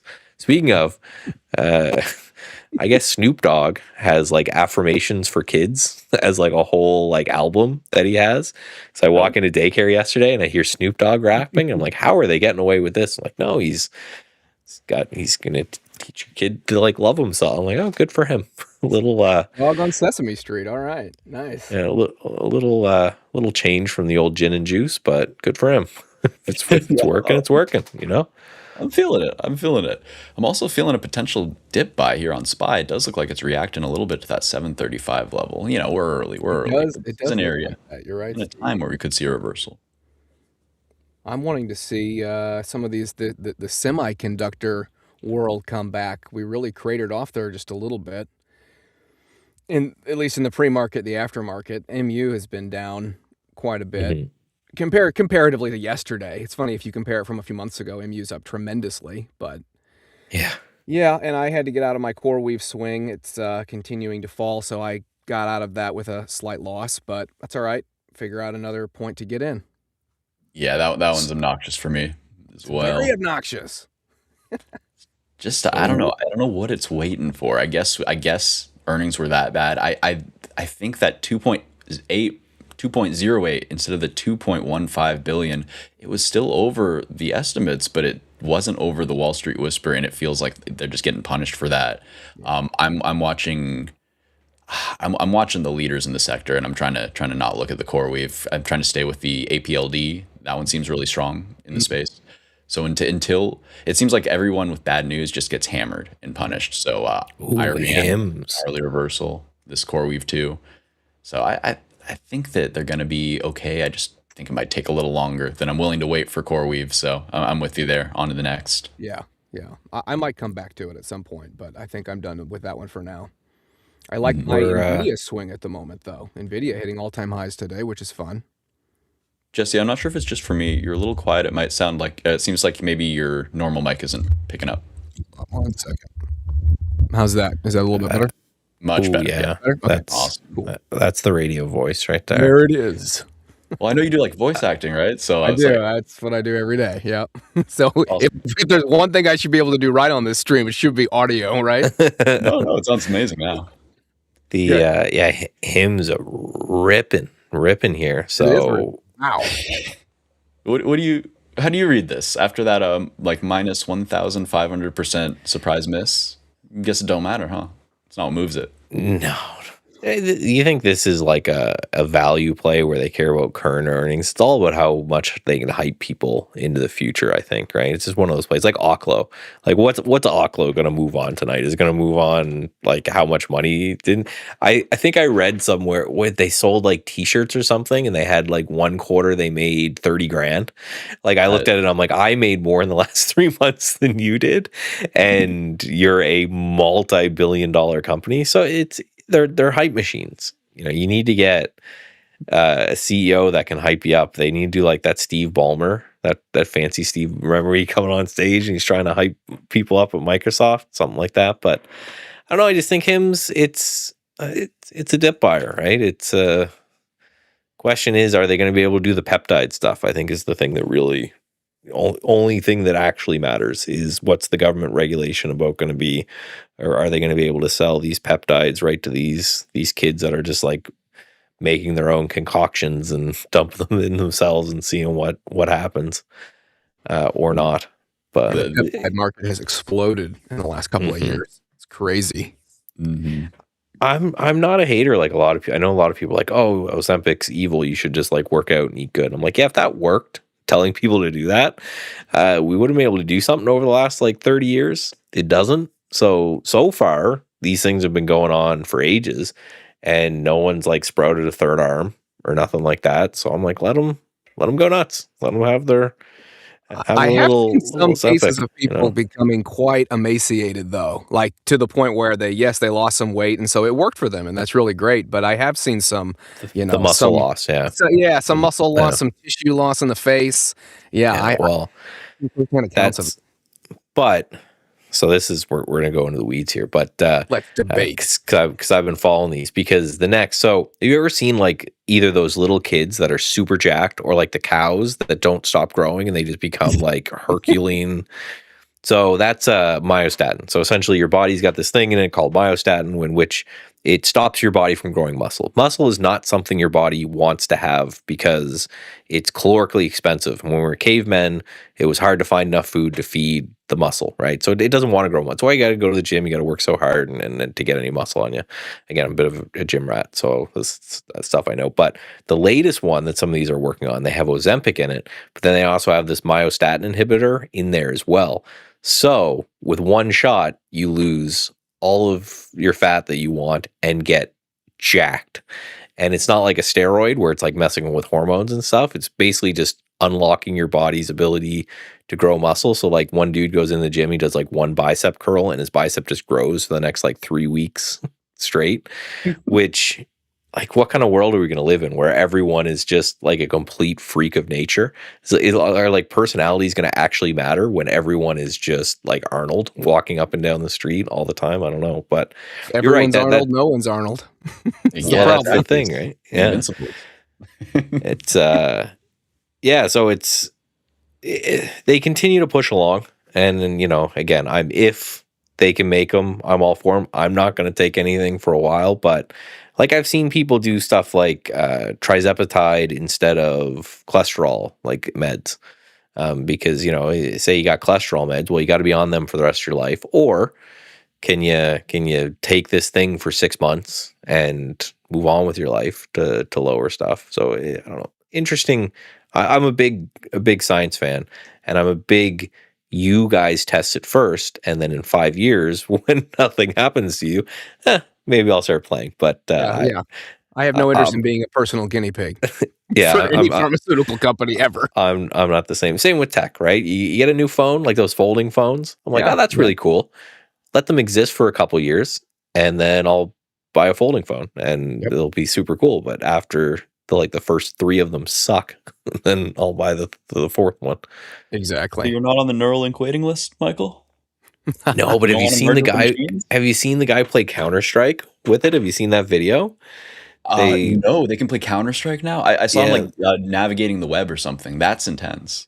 No, there was this quadriplegic guy, right? So completely neck down, nothing. And with the Neuralink, he's just sitting there and he's playing Counter-Strike. For those who don't know, it's a first-person shooter. And it's like a very high skill cap, like first-person shooter game. And, you're not going to see him in tournaments or anything, but it's just to show the complexity of what he's able to do now with it. I think it's super cool. That's something that, as long as I'm able-bodied, I'm not doing it. But if ever happen, God forbid, I'd be all about it. I think it's a super cool thing. I love it. It's also quadriplegic. It might make sense. Well, you'd still be able to work all that kind of stuff, right? How's your SPY dip buy going anyway? I didn't do it yet. I'm being a good boy waiting for the range break. I am in FCX from 63.90, and that one's starting to get a little orb break, a little action, push down and a strong tape, so I think it wants to go up. And SPY looks like it does too, eating that wick through VWAP here. So we're going to watch at this level. I want to see it get over that opening range to really start cooking and fill the gap. That'd be my target intraday. 738 to 739. Every day we dip early and rip like this. It's one more bear just launches himself off like the Brooklyn Bridge. Just every time. If you're looking at it and saying, what, we're in a war, what CPI came in like super hot, like inflation's just rampant, it's like ripping back up, everything looks horrible, and then you just look at this chart and we are up every day over and over. It's absolute insanity. I don't know how you justify it with yourself. I'm glad I don't care. I just trade the thing that I see, because trying to make sense of how this is happening, I'm glad it's not my job, right? My job is just to follow price, build a plan, stick with the plan, ignore everything else, right? Well, Michael, I'm operating on this. I'm sorry, what was that, Jesse? Oh no, go ahead. You stay on that, Steve. I'm just operating on this framework where it's the golden age of grift. Shout out Agnostox on Twitter. Great follow there. Le Shrub. He's been saying this for a year. The griftiest, most BS thing is probably what's going to happen. Your president's probably going to launch a what do we call them? A great investing asset in those random coins. Yes. Stuff like that, memes. So it's going to be the most hated rally. It's going to keep going. And Besant is like, he's really good at what he does. He's a very good trader, and he knows how to manipulate tape and headlines in a way that makes the SPY climb that wall of worry. We get a 5% rip every time we get a quote unquote ceasefire. Every time it turns out not to be real, we dip 2.5%. Shorts pile in, and then we rip it again. So I'm in the camp of nothing stops this train until we see something actually meaningful change. And so far, dips are still bought, so I'm in. Speaking of news, did you guys hear about Trump going to China and bringing all the business executives, including Elon Musk, going with him? Interesting. Yeah, weird flex. Yeah, the only one I think that said no was Jensen. But That's right. right. the rest of them Well, Jensen wasn't actually invited. Out. I just read Jensen was not invited. The only one that said he couldn't go was Cisco CEO, because they have earnings. Wait, so why wasn't he invited? Is it because of Jensen, the friction there with selling them chips? What do you think? So according to the news that I read, it wasn't a personal thing. It was based on what essentially they're going to be talking about. It's going to be more focused on agriculture and commercial aviation matters. So that's why guys like Boeing are going, as opposed to NVIDIA. That's at least what I've read. So chips are off the table. Is that what I'm hearing? That's I don't know. Kind of odd, though. This has been a dog of a chart for a long time, but if you're using like a weekly or a monthly time frame on this, maybe. Like I think I've got an alert set somewhere at like 250. Because you can see every time, this is going all the way back to 2020. You just keep hitting the high there on Boeing. Is it ever going to be a thing again? Just one of those, it's like horrible businesses, just like airlines. It's just a bad overall business to be in, because it's labor intensive, and every now and then you forget to tighten a bolt on a door and it goes flying off amid, like, it's so much easier to be in like Meta, where you're just feeding people's addiction. Like you're not worrying about all of this regulation and all this crazy stuff. But I do have that alert set. If we ever got above that 250, maybe we really start cranking here. I worked for Boeing for about 10 years, and they're actually very close to where I live. So I went to like the main offices and stuff like that. Just as far even as like a work environment is concerned, it's very 1980s or 70s. I don't know. It's just very, it's got a very old vibe to it. Nothing new, trendy, obviously. I mean, that's not really what they're dealing with, but it's got a very old take. Well, and hopefully, I was about to say, it doesn't need to be sexy, is what I'm trying to say. Yeah, well, and it's like everything should be sorted out by now. It's like we should hopefully have one of the best models of commercial planes that we can have. Hopefully that's we got that nailed in, and if we don't, then we should really start working on that because we got some problems. Yeah. Wow, FLNC is down 15%, Michael. Are either of you guys watching these crazy energy storage kind of plays? I have not. No. I'm semiconductors today, and Yeah, gotcha. a couple of my I other wanna see what it swings. does when it fills that gap. The fundamentals on these things are really, really strong in my book. I mean, it's very speculative, of course, but honestly, less so than I feel like the market's pricing in with these, where they're trading at in terms of their ranges. If these guys can execute, they become massive beneficiaries of all of this data center infrastructure build out. And I think the market is going to realize eventually that BE is not the only name in this space. So there's some other really interesting ones that I'm watching. I'm loving the SPY push here. This is looking really nice. And I think that we're going to get a nice little gap fill today. I hope. God. Yeah, if we go positive today, everyone, it's pick up your phone, call that perma bear, and just like, are you all right, man? How's everything going? Just wanted to talk. Just how's life? How are the kids? Wanted to hear the sound of your voice. yeah, just don't do anything dumb because it's not even that like the number that we're up is so crazy. It's pretty crazy. I think we're up what 8%. I think at this point. Let me see year to date on the SPY. It's just the relentless nature from the lows. Yeah, 7.3% year to date on the SPY. So it's not crazy. That's supposed to be what we're getting every year. Is like the market's on average goes up 8% or so a year. It doubles roughly whatever inflation is. But it's just looking at this just completely nonstop, relentless again and again rally. That's the killer, right? That's what kind of blows stuff up, right? It's just,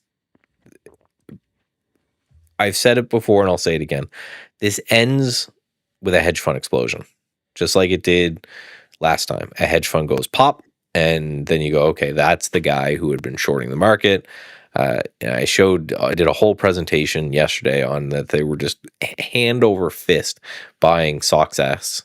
Just, I think it was like $600 million was put into that ETF just recently. Hand over fist buying this thing. And that was on Friday, and it dropped another 5-6% the day before. So everybody is just waiting for this crash, which likely means it's not going to happen.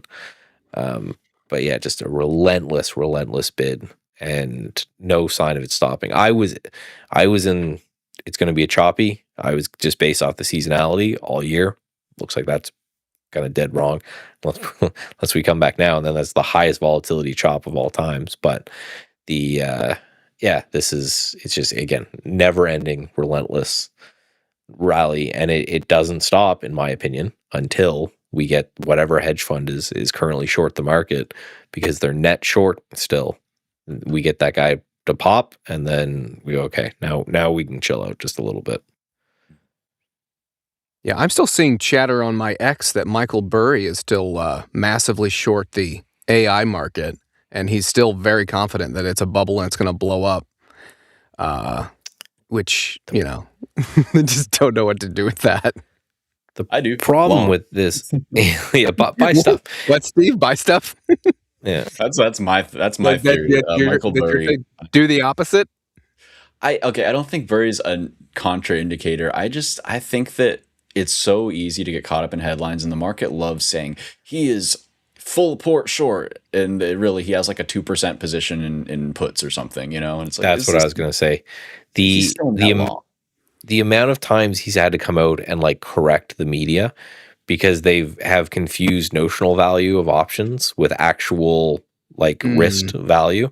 So he'll buy something like $1 million worth of puts on Palantir, but the amount of shares he can control with that is billions of dollars worth. And they say, oh, he's leveraged his whole fund to short Palantir. It's like, no, he's taken, probably 1% of his fund and he's bought some Palantir shorts that, if he's right, are going to give him a 10, 20% payout. Like, congratulations, good for you. That's more of the way I look at it. But I also, again, I've said this all the time. People are probably bored of hearing it, that if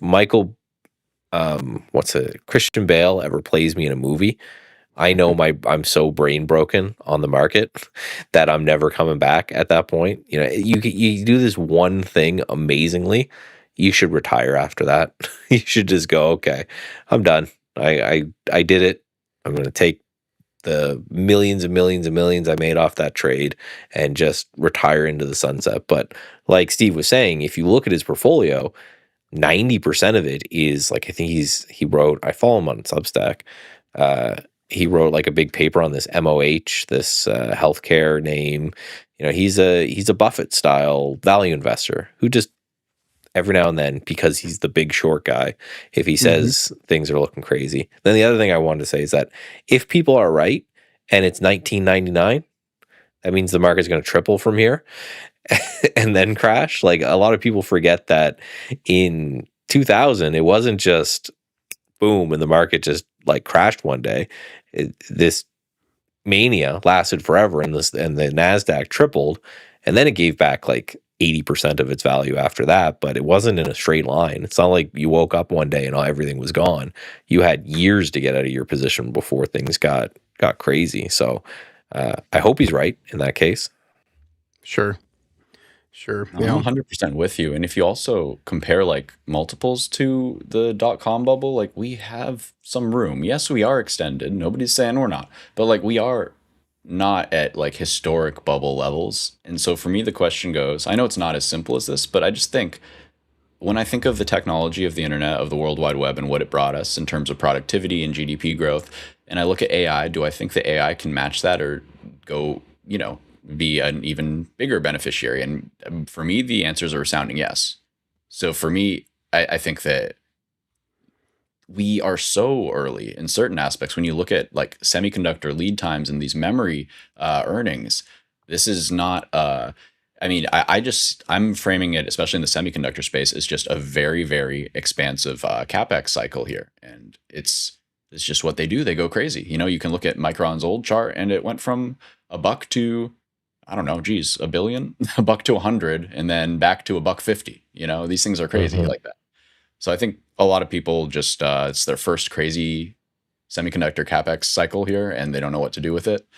But I don't think it's done. I'd be really hesitant to take a big short position to pull a Michael Burry. But hey, there will always be pullbacks. This might be a good time too, because we got. Hey, what's up, Josh? What's going on? Hello, Tane. What's up? Hi. You look cold, Mr. Nice. Cold? I'm going bold. I've got my window open. So wow. That's up here in Canada. That's a bold move. I think I was a little premature on that. I'll have to hang out just a bit. But are you watching your Canadians play hockey, Michael? Are you watching the playoffs? Usually, I keep an eye on them. Usually, I'm more on when it's the U.S. versus Canada. That's when I'm bigger into it. But I keep my eyes on it. I think I have to. I think I have to watch a certain amount, or they kick me out of the country. Yeah, you're Canadian. That kind of comes with the whole territory with you guys. Yeah, exactly.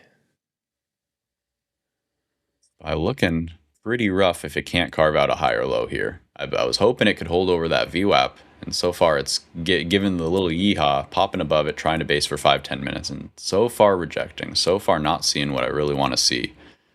So I'm still in wait and see mode. Haven't touched the indices yet, since that 10% scalp out this morning. Yeah, so I'm hanging. There's really anything super super interesting to me right now. Any swing trades or anything you guys are liking today here? Before, and then I'll turn over to Josh, see if there's any crazy low flow names. I haven't seen really any go through chat other than this walk. But I want to talk about OKLO with you guys because so I had fun on my hymns credit spread sell. OKLO, let me actually grab this. Has another huge market maker move. What's the market maker move tonight on OKLO? And then we'll see. But this is another one. I like how much it's in a range. I just wonder, do I go back to the well? Do we do it again? They're looking for 67.80 to 89. That's a 13%. So that's what got me. It's a little less than on a percentage basis than HIMS. So it can go up to 89 or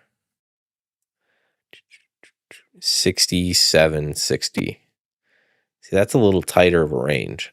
So what do we think? Just guess. I know no one knows for sure, but what do you think is going to happen tonight? Is it going to be a huge move, or is just nobody going to care on this one? Because what does earnings matter for a company that doesn't sell anything yet? They're making a thing to sell later. Yeah, I think they're going to really need to impress to get a big move. I think, or at least a big move to the upside. I'm not sure if with the little bit of a pullback today, if we get that red into the close, markets might be a little less prone to rewarding a company that you gotta have a lot of faith and a lot of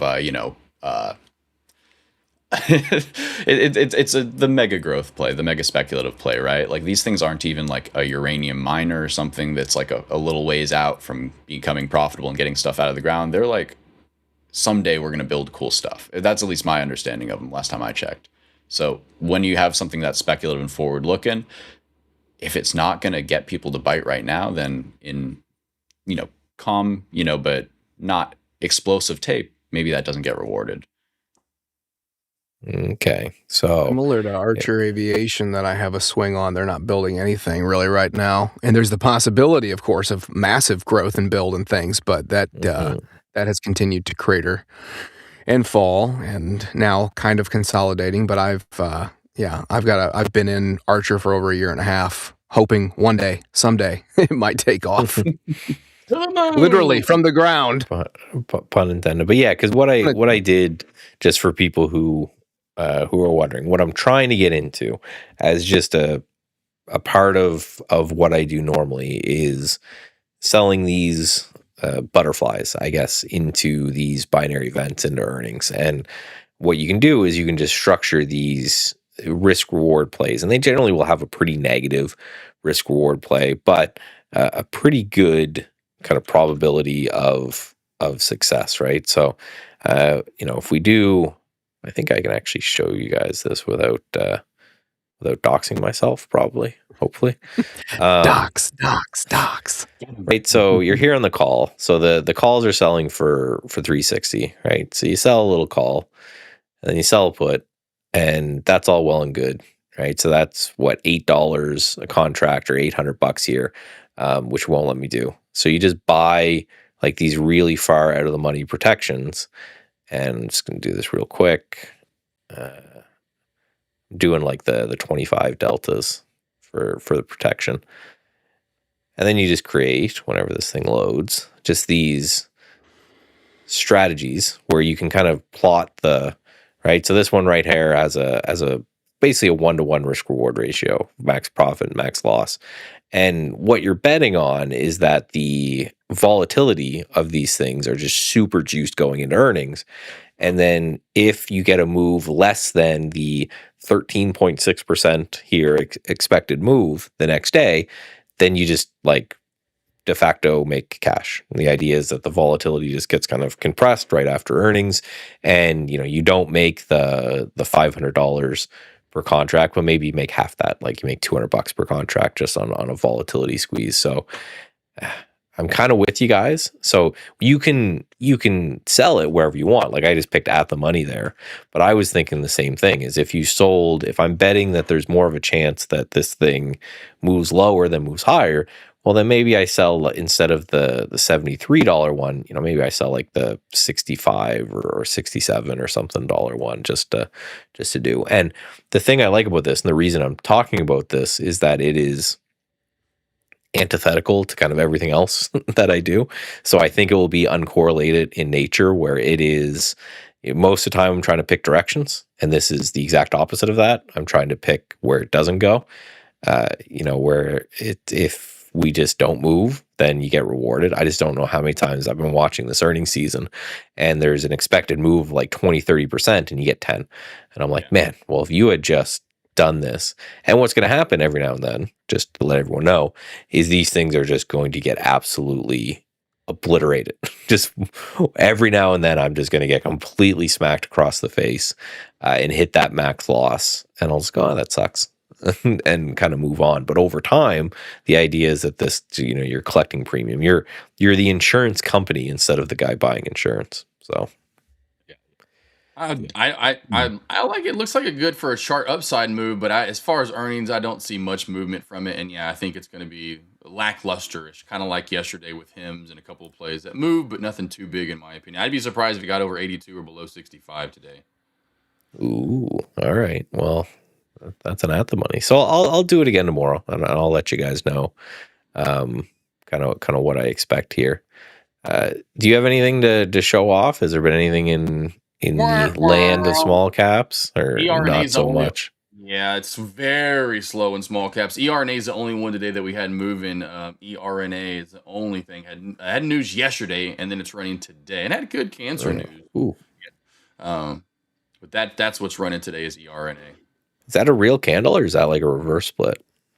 That would be a real candle from last Wednesday, spiking on up. Wow. Well, yeah, that had to have been a reverse split because I'm showing a chart on my side at 3. So yeah, there must have been. Recently. It's like, man, they go from 7 cents to $3. That's nuts. Yeah.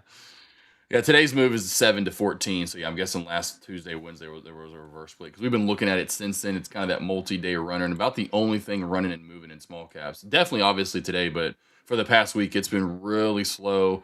A lot of people. I mean, I was just like before I got over here, I was going over and looking at futures in Q. And when I first started trading, full time was 2017. Like, oh, it was the first year I looked at stocks all year, 2016 into 2017, and I did 2016. 2016. NQ moved a total of 1,800 points. We just moved that last week. Like, that's just crazy to think we did what all of 2016, we did that in 1 week last week. And so I just think a lot of small caps are going to have your times when it's fun. I just think a lot of people moved over to large caps. They can trade options. You can trade shares there, especially right here in equities in the prop firm space right here at Trade the Pool. So people have went over to that. I mean, again, how big we see Apple and ARM and AMD and B and all these plays, Intel are at all-time highs. And then you have futures that you can go over and trade, go over to Fivers, right? Get you a prop and trade some futures. I mean, like Steve does. You're talking 1,800 points in a week. That's bananas. And so I have a lot of traders that have moved over to futures space because of that. So I think the small cap space is, in my opinion, it's going to have its time and fun, but I think maybe its overall heyday of the 2016, 2017, 2018, even before that, I know 2012, it seems like, or somewhere in there is when they really started to blow up. I didn't come around until 2016, 17. That was a good 5, maybe even 10-year stretch where it was crazy. I don't know that we'll ever have that 10-year stretch in space again where everyone is making small caps just the Banana Joe's moves, just because of the options, truly, speaking of options, that we have out there to trade anymore. So only point being, back to a lot of people, the PDT rule. I don't think that's going to have much to do with small caps. I think people are going to want to go over and trade something that moves. And right now, you got to find small caps every day. You don't have to find Mag 7. They're right in your face. They smack you in your face every day. Well, you got to find small caps. That's the struggle with it. Every day you've got to find it on the scanner. And Josh, what scanners are you using? How are you finding these stocks? You don't have to find large caps. They're right there. Everyone knows them. And so, I mean, I love my QMs of the world, and I know you do too, Michael. I love the TCGLs of the world. I love that. I wish we could have one of those every week, but I just being realistic when it comes to the fact that will we get that? I don't know. I'll take the spins when we get them though. We get September's all the way to kind of January's. I'll take them when they come, but we are slower overall in the small cap space for sure. Well, and no, I couldn't agree more. I think there will be some people who just look at whatever degen mover is going on that day and do that, but mostly it's going to be people trading what they know.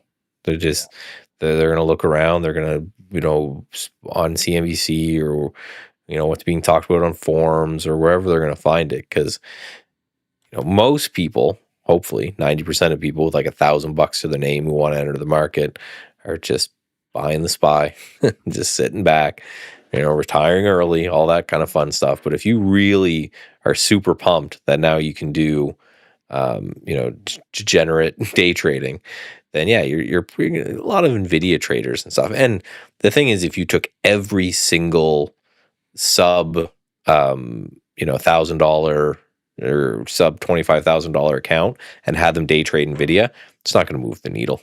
It's just not. It's going to just be nothing, right? And like a guy run into a brick wall. It's just there's NVIDIA's got so many HFTs running on it. There's so much institutional volume going back and through your $1,000 account, and even hundreds of people with $1,000 accounts, thousands of people with $1,000 accounts. It's just not gonna move the needle. So I don't think it's that big of a deal. I'm just glad it's going to be over. The thing is, it's going to matter entirely based off of what your broker says, and that's why I think is going to be a shock to a lot of people.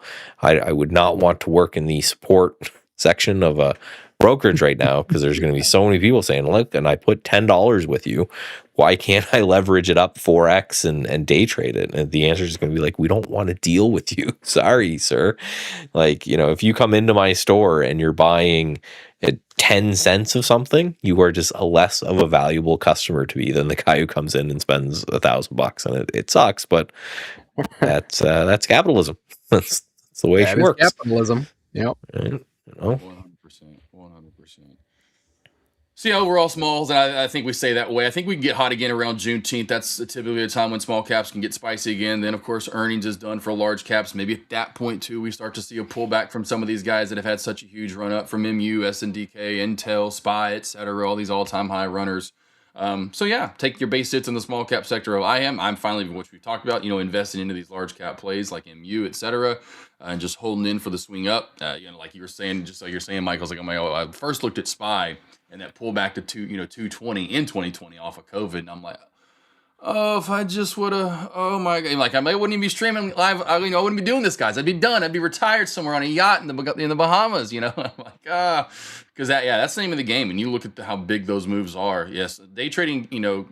Whatever. I forgot what the saying is. Nas, you say it better and whatever the saying is. Yeah, day trading's for income, and swing trading and investment. That's where the wealth. Yeah. That's where the wealth comes from. Like I don't know. I could show you guys this Oscar position, and this is it is disgusting at this point. It's but that's like something I would never do as a kind of a short-term trade. So, and I can show you guys here my day trades. I've gone through a couple of them on stream and show you each one of these. I'm trying to make like $50 on. Right? You can see the profit targets out here now that we're adding profit targets in. So Yelp, I bought this dip, trying to make like $50 on it. On my filled orders, I've got 3 trades that I made about $50 on today each. So like 150 there.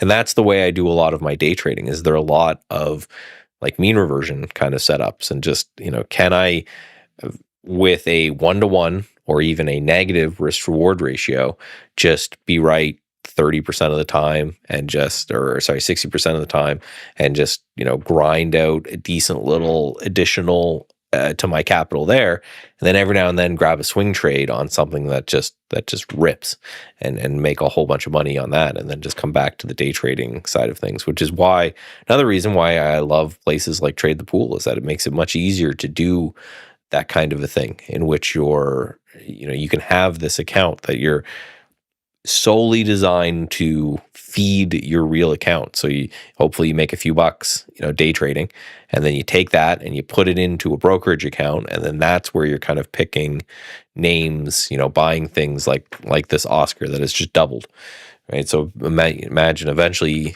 you had no money that you were day trading with of your own, you were day trading with someone else's, And then all of a sudden you pick up a stock and you're lucky enough to see it just do this and just double in a straight line.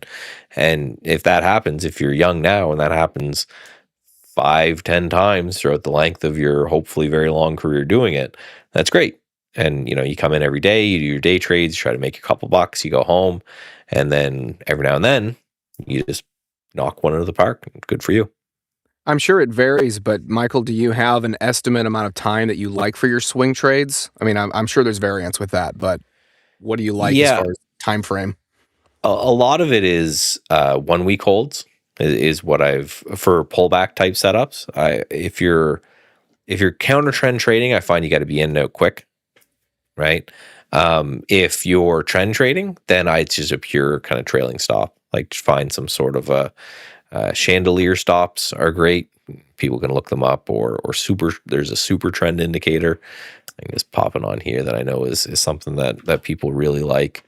Let's do Oscar and then just add on. And these are, none of these are super fancy. They're just taking the low of the current candle and just putting some sort of ATR on them. Super trend. Yeah, this is a widely used one, right? So all it's doing is it's taking the candle and it's adding 3 times its ATR. And then as the price goes up, it just trails behind it. So this is kind of what I'm doing here for Oscars. I got in down here as it undercut that support and then ripped back through. And now as long as this thing, if it goes to 100 like this, it's great. And you can see that sometimes. You're talking about OKLO, but way back here, right? Imagine buying this thing at 22 and just letting this thing get you out. And it gets you out all the way at 130. Yeah, That's Wow. That's great. You're not going to get that very often, but you can, or you get here at 7 and then gets you back out at 35. And again, these aren't fancy. It's just an ATR trailing stop. But a lot of my stuff that I'm working on now for really long-term swings just uses this same kind of basic idea. Like this is Mind Meds that I keep talking about. Same idea, right? Yeah. I was in Mind Med for a while. Yeah. Yeah, this on a weekly chart, right? So from $5, and now the stop would be 16, right? So it's a 3x, and very rare, but you just got to be okay with that. That you're not looking to with your day trades. You want to try to develop something I think that has a pretty high win rate to keep you engaged and kind of scalp and make some good money off of. Then your swing trades, you're just you're YOLOing periodically and hoping things work out for you. YOLO. Real quickly, Erna is on squeeze mode. Watch here. So that that is the higher low pattern, ascending triangle look right here. So Erna, ERNA, watch for that pop and squeeze up. And I love those. Yeah, that does look nice. Yeah, Erna, not Erna, but I love the trailing stops. People put them generally too close. The people that I work with, but yeah, that would be a good one to use there on. I love Trading View and having that. So it gives you a little room to wiggle room. People like to just.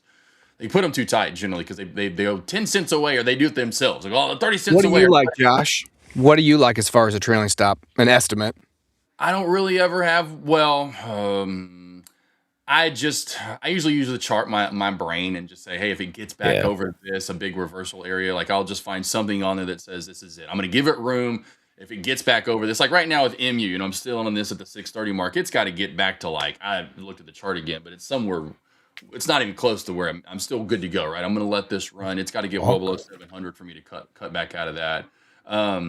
So yeah, generally it's just the chart, but I love that, over on Trading View. I've heard people use that super trend before. You can adjust it if you want a little tighter and you make the ATR 2 or a little bit bigger if you want to make it 4. Generally, that's why they have those settings set already. I mean, like if I go to Thinkorswim and they have the VWAP and it's already the settings, the default settings are there. I'm not adjusting them. Why? Because they're set for a reason. Like when I pull up an EMA, it usually pulls up a 9 or a 50 or 200. No one's using a 247-day EMA or SMA.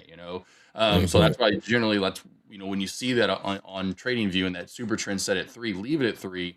I love that. Love the trailing. But yeah, it's what everyone else is watching, right? Is that they're when their default settings, even though that some of them the default might not make any sense, doesn't matter. It's what everyone else is looking at. But yeah, this one looks primed, breaking out here as we speak, wiggling. What? Yeah, this is the only one of the day here to looking at. Especially we look at low floats. Of course, you're talking about that earlier. This is the only one ERNA that has that low float look to it. And it had good news yesterday. The float's only right about 1 mil. news yesterday had to do with ovarian cancer. Why? And you'll see that in the small cap sector. News comes out yesterday, doesn't move a dime. Essentially today, now everyone sees it and trades it. And really it wasn't until the opening bell. So kind of odd how that happens. Hoppins, however you want to say it. But yeah, that's it does have news. So it does have a little bit of a catalyst to it. And again, a good catalyst dealing with ovarian cancer. So it's not just I thought it was just a run-of-the-mill, no news move, but you'll see that. Yeah, would you look at that news and just be like, okay, I'm way less likely to short that today? Because I know Kevin would just short him anyway, but I hear news like that and say, okay, well, that is a change in fundamentals that I could see taking multiple days to price in, right? If you're doing a drug like that, and there's, the ones that kind of pop up just because some weird publishing group talked about how awesome the company is. Okay, short that crap all the way back down. But like, if you got a drug and that drug looks like it's getting close to approval, at the very least, you could come along and a Johnson & Johnson or a Lilly or something could just kind of come and eat you up like it's nothing. And then that's mainly how they build their new drugs nowadays, is just let's find companies that have already done it and just take it from them.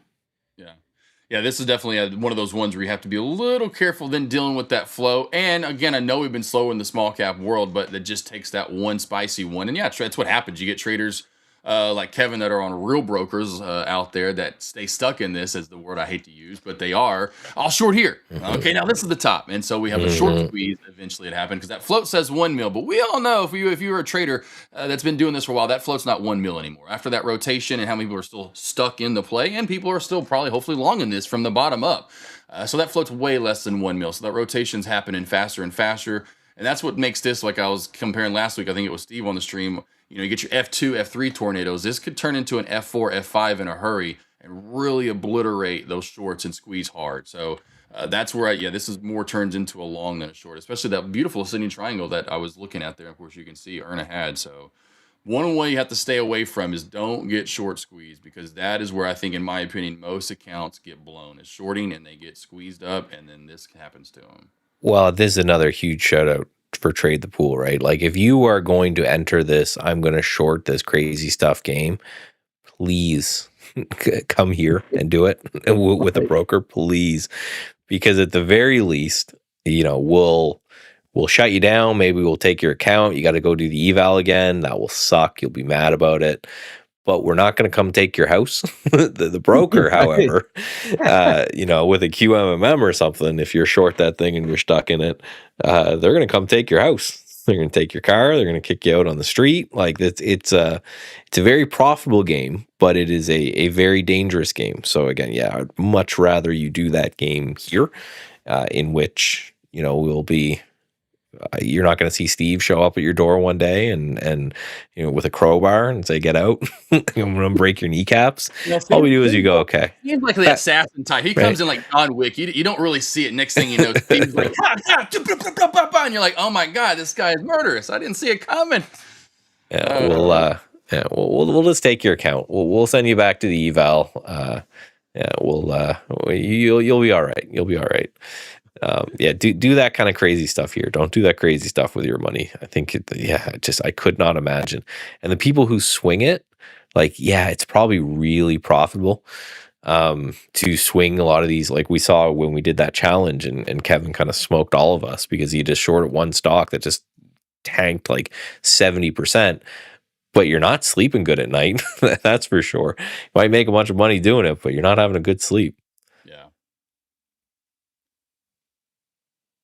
I have just bought some Tesla here, so that's not looking good. Steve, are you seeing anything in the overall market there? Oh, you're muted, bud. Steve got muted. Steve doesn't even know either. Steve, you're muted. So now we play the game of what great contributions was Steve making to the stream over the past 10 minutes.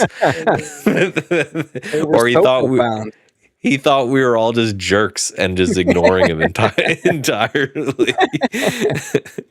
We're including him on the jokes. We're talking smack about him, and he just can't. Now's the time. He can't defend himself. If you had anything you really want to say to Steve, How about now? you do it right now, right? Am I back in the? You're good. Yes. Back in the world of the living here. There you go, bud. Oh, goodness gracious. Just pretend I said something really profound. Essentially, Okay, it just I looks will. like SPY's doing its best to hold its fingernails in here, but it looks to me like it wants to sweep out down into the gap at 731.50 roughly there. So that would be my target if we do break the downside here for a little continuation scalp. The other way you can look at it is this is a big liquidity level. We're getting a 1 minute candle bid off of it. I don't know if I would trust it, but you could entertain the possibility of a higher low if I'd really like to see the flow change for that to happen. So we'll see if this bottom wick save stick is going to hold the line or just puke it like every other pop so far. Yeah, it's been it's I've seen a lot of stuff going up, but it has been this just kind of very slow bleed. Yeah. And that's probably all we're going to get for price action until these guys have covered their shorts, is that every down move they've just got to start, they got to lean on, right? They got to start buying stuff. But yeah, it's been a slow bleed kind of day, but tomorrow we got some stuff going on. Well, here's the earnings tonight. Definitely come in and hang out for earnings, but we do what, PPI tomorrow. We've got this again. I don't think this matters. It has it as a red event, but I think that it's like 99% chance that he's going to pass. This is the Fed chair nominee. Again, I think it's fine. I don't think it really matters. But tomorrow we've got PPI, so we've got more of that kind of inflation talk. This is so see if that price index matters. And then on Thursday, core retail sales, and then on Friday one more. No, Friday nothing. So yeah, we got some more that could shake us up, but it would probably be the healthiest thing in the world if we just hung out inside this range for a while like that. If you want to be a bull, that's probably exactly what you're hoping for, not just going up day after day after day, but okay, we've reached this area, we should kind of chill out for a little bit and let this digest, because it's been just nuts. No, I'm with you. That's what I'd really like to see, especially on the semiconductors, other leading sectors like photonics. I'd love to see those tighten up instead of just these wildly volatile moves. I'm seeing AAY was up 8% at one point, now up 2.6%. So it's just, I want to see consolidation on leading names so that they can guide the whole darn thing up here. And just as of today, not good price action, but like you said, we can drop much more and still be in this very strong uptrend. And I think it pays to buy these dips, and like Crow said, or I think Talk said earlier, get that buy list ready. So when it is time to pull the trigger here, we're good to go. Both AMD and MU, down today, which is not necessarily a bad thing if they can hold a certain price position and then work their way back up, because like you guys said, nothing ever just goes straight up, and if it does, that'll be disconcerting at some point. Exactly. Yeah. Straight up at some point generally means straight down, right? Up and sideways consolidation. That's what we're looking to do. We're looking to just hang out for a little bit. So that I hope, right? I hope you start to see a little bit of a just pull back in these names, maybe dig in the 650s or something. And great. But yeah, up every day. That's where people start talking bubbles and people get nervous and start selling stuff and doing all that. Oh, don't do that. Crow's Don't do that. car. IMO car back over 200. You're a crazy man. You think it could? I thought we were done with car. I thought it was over. It broke down, but no, it's still hanging out there in the 150s. Wow. That was the kind of one of the funds got out, I think, didn't it? Didn't one of the funds ring the bell and say I'm out? I would have at 150. That was kind of my stopping ground. That 200-day moving average there. It was the breakout point, in my opinion. That little wedge, kind of like right where it's at right now, like the price. If you go straight to the left, that's what I'm saying. It had that little bull flag right there, and that's where it really broke out from. Yeah. So that was like, it's when I see, again, doesn't get that overextended, but for small caps throughout my years and even the large caps, when I see that and that base and the breakout from it, that's usually where I go for a bounce play, is off the top of that. Since a little bit right where that yellow line is at. So I wouldn't be surprised if it holds into that bull flag for a little bit longer. Not that means much. I'm, again, Mr. just chart for me, but that's where I'd be mostly out. Maybe holding some, right? Maybe for more pullback if you did have shares for more move down, because it depends on where you got in at. But that was fun to watch, guys. That was absolutely a barn burner for a month for us to watch. That was fun. I just wish, and again, back to like we said, QMs and TCGLs. Can I get one of those a month? Yeah. What are any of those back? Right? QMMM was it? Yes, Did it's it still even- P12. It's still altered. That's crazy. Like you That said, would suck. imagine being short in that. Yeah, and like you said, boom, you're short stuck, and you're short at like 16, 18, 20 bucks. Mhm. Yeah, or whatever, or even if you got short at 50, you're still down over. That was a Now, heartbreak. thankfully, right, if this thing ever comes back, I doubt it comes back at this price. Yeah. But yeah, how it's 6 months now? Like, how long is your money just tied up? And your broker is probably telling you, right, you can't withdraw any money. You can't trade anything else. You are just locked up in this. Your trading career is just, you're donezo with us for now. And then once it opens up, maybe you can do something. But just the annoying thing of, I'm stuck in this, whatever the heck this thing is. I don't know, how long can this go? Does anyone have any experience with this? Could it be years that you're in this? Like, at some point they have to figure something out, right? Yeah, it's it's hard. I wish I would go back and wish I would have tracked the T12s that I've seen throughout the years and how long they've been halted for. But yeah, I would say something around the lines of it's got to be. I've seen over a year though before. I've known a person stuck in one that was at Elfin, and Elfin was T12 for only about 6 months, but. I don't know. Yeah, I don't know what the the length is. So that's why I'm trying to keep up with QMs this time, because it's of course now how frequent it is into our brain. So this will be the one. How long it's been halted for? I'll keep up with this one. And TCGL is still H11, so that's similar to a T12 as we've gone over. But TCGL is still halted from back in January when it ran. And so that's another one that I'll be definitely keeping my eyes on as we move into the rest of this year and seeing how long. Yeah, and that's like you kept saying, Michael, that is exactly why you have trade the pool. If you're going to short these crazy runners, you better A, know what you're doing, and B, might as well just have trade the pool, because if you mess up, it ain't on you. Well, yeah, and you very easily go, that sucks, and you just go from there. Yeah. Michael says you can do a share swap between shorts and longs. Yeah, but if you're short, you could, I guess, reach out to someone out there who is long, but I guess you just have to negotiate a price. Because how would you know, right? Because most of these things, like QMMM, I would be shocked if either of these things opened up anywhere near their current price. Because if you got shut down for fraud or suspected fraud or even an inkling of fraud, you're probably not going to open up right at your price. You're probably going to open up somewhere else. Right, so maybe $20-$30 for TCGL, but yeah, it's I don't know. You'd have to negotiate a price, and I don't like that.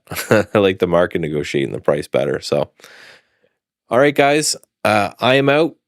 I think Steve is out as well. We'll leave the J and J.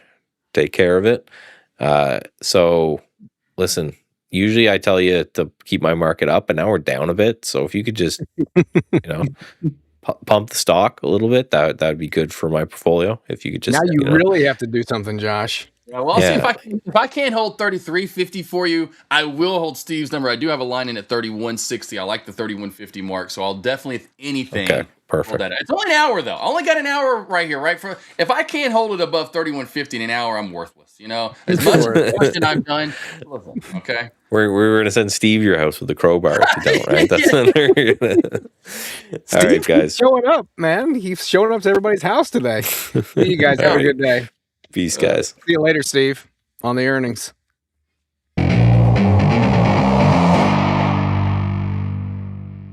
Whoa! I like that. That was cool.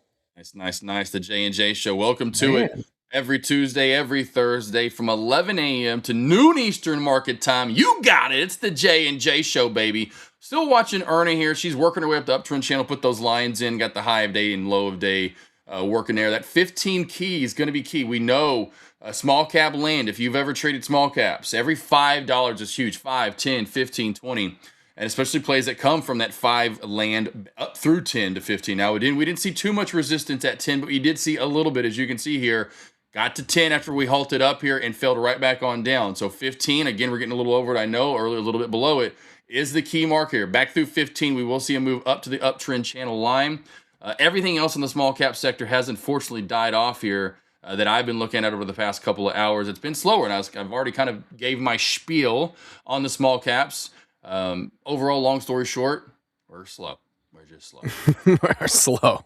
Most traders have gone over to trading, like I said, large caps, options, futures have just are going bananas these days, and how much you can. I mean, I just hadn't really looked at that, but I said for fun, let's look at, because I had a trader of mine. She's over here sometimes, Sailing Girl, and I was like just going back and how much we moved, and while we're slow and small, I essentially gave the same breakdown that I was giving you guys, and I was like, let's just go look at SPY and how much it moved, and then she asked for NQ levels right after that, and so I was like, hold on a sec, let's just go back and look how much NQ used to move. And I was like, let's just get out. Did the same year. And I was like, all right, 2016. I was like, we moved 1,800 points. I was like, wow, it looked like a lot. And then you look at and then I zoomed into we moved 1,800 points last week in Q. So yeah, wow, it's crazy. Yeah, right, yeah. So it's crazy to think that in 1 week in 2026 and multiple weeks this year, we've moved more points than we did all of 2016, which is crazy. That is insane. Insane movements. Yeah. Wow, that's crazy.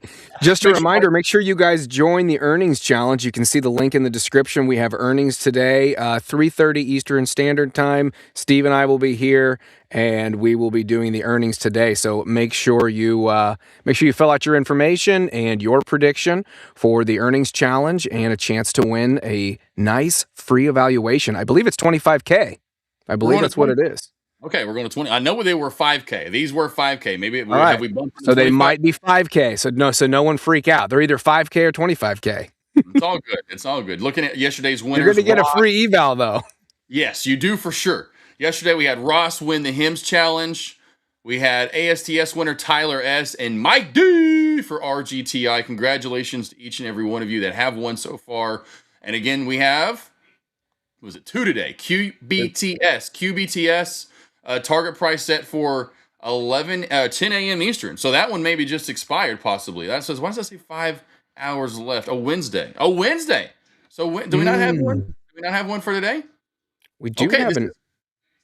We should. I don't know what I have. Yeah, I have. I'm like, it is okay. Well, I don't see anything for today. This is for tomorrow. So nothing possible for today. These are for tomorrow, and these are in the morning. So that's one thing I know, that these are in the morning. So this is 9 a.m. That's the print, or 9 my time, 10 a.m. Eastern market time. So 10 a.m. tomorrow. You have almost 6 hours left, a little less than 6 hours left here. QBTS, OKLO. What is the print time tomorrow? 10 a.m. Eastern earnings challenge. Go participate. And Mind Music Muscle says it's a 5K flex. Thank you very much. I thought it was fine. He's like, I know. Yeah. I won. Uncle Chris, which one did you win? You won the same day I did, didn't you? You got app and I got arm or something like that, or something.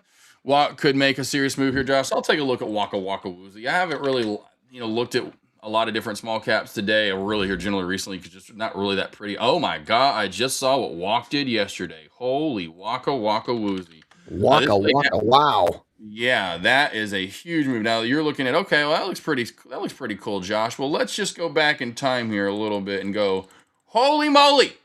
We were at 20 cents and we went all the way up to $6. What? What? Huh? Okay. All right. Well, it halted down out of the gate yesterday here. So it's halting its face off from the ones all the way down to 20 cents. And then we start bull flagging our way up. Bull flag, another bull. And then we go squeeze-a-rama. And at this point yesterday, I was doing, that's right, I missed this yesterday. Because I can't believe I missed this one yesterday. I cannot believe I missed a walk yesterday. So it's good. It's my live stream doing one-on-ones, and I had the after hours live stream yesterday with Steve the Achieve, or Steve the Crowbar, I guess we can start calling him. Steve the Crowbar, right.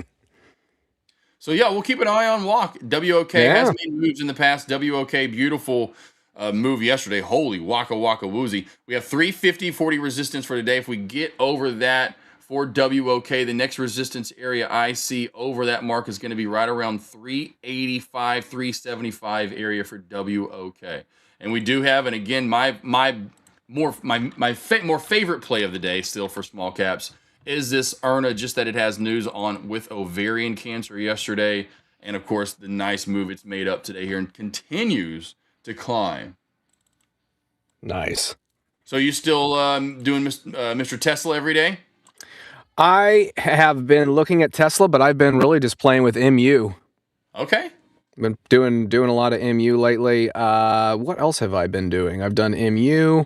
I've done some core weave. I've got a swing and DRAM, and that has been yeah. So I said AMD. Yep. So that and a little INTC Gotcha. as well. Right. Yep. That's what's hot. That's what we're kind of going Yeah. over, like last hour with Mike, with the whole, where traders have moved to. You don't have to find those. Everyone knows those names now. Well, for the most part, if you get into stock trading like yourself, you haven't been doing it for forever, but it doesn't take you very long to start figuring out who and what, what people are talking about, what they're trading. Oh, it's just, this one's went, ham. This one's went banana. I want to go trade this one, so that's where I think a lot of it's gone to. We're in small caps. You got it. And luckily here, last couple of days, I do see now WOK today with ERNA. You're getting some more. You're finally getting a little bit of movement back. But yeah, I think a lot of it just we start floating. A lot of traders float over to that large cap space or again the future space that makes an absolute crazy moves in a day anymore. Yeah. What's up, Mr. D Rider? How we doing, Crow? Mr. Uncle Chris, how we doing? Yeah, now I do just want to mention that because I got a message. We do have a challenge for tonight because we do have earnings for this evening. It's QBTS and OKLO. Those are the two that are set for tonight for the earnings stream. And then tomorrow, 10 a.m. Eastern, we'll be looking to announce the winners. the print. Yeah, I think Tack, he did hear. I think he was the first one I told. Everyone now, thanks to you, is calling me Johnny Knoxville. So I don't know if you told your family. I saw that comment. I did. My family's very excited. I said, hey, you guys got to tune in. Me and Johnny are going to be on every Tuesday and Thursday together. And they're like, wow, that's amazing. So, Yeah. Now all I need to do is just have a bull run me over in the background or something along those lines. We should do that. That would be perfect. Yeah. That would make it even more entertaining. Yeah. I'll blow up, just how all the different things they do, getting a shopping cart and you can, roll whatever and throw me off some like ramp, all the crazy stuff they do. So many things you could do. World free speech, how we doing? Set time for a Tesla long from here, or we'll be dropping down all day. Set time for okay, gotcha. So let's look at Tesla real quickly. We are down 3% on the day and continuing to curve down a little bit. Oh, man. Okay. So sitting on a shelf here. Actually, let's do this. Oh, wow. It's beautiful. So we're resting off of Friday's high of day, right? Yeah. Last Friday, running right onto that. It's beautiful right there. Look at this. You'd think I put the lines in. No. High of day is high of day. Low of day is high of day. That's absolutely perfect. This is why I would say, put your lines in and trade them. And I just put this indicator that Trade Their Pull has where it just tops out high of day and low of day and it puts it in there for you. So of course we may make new low of day and this may come down, but you can see where we're resting on. If that cracks, we're immediately going to soak straight here to 429 into the 428.75 real area, somewhere into here. And if we crack that, then we're really going to get nasty. So when I go long, this is your long.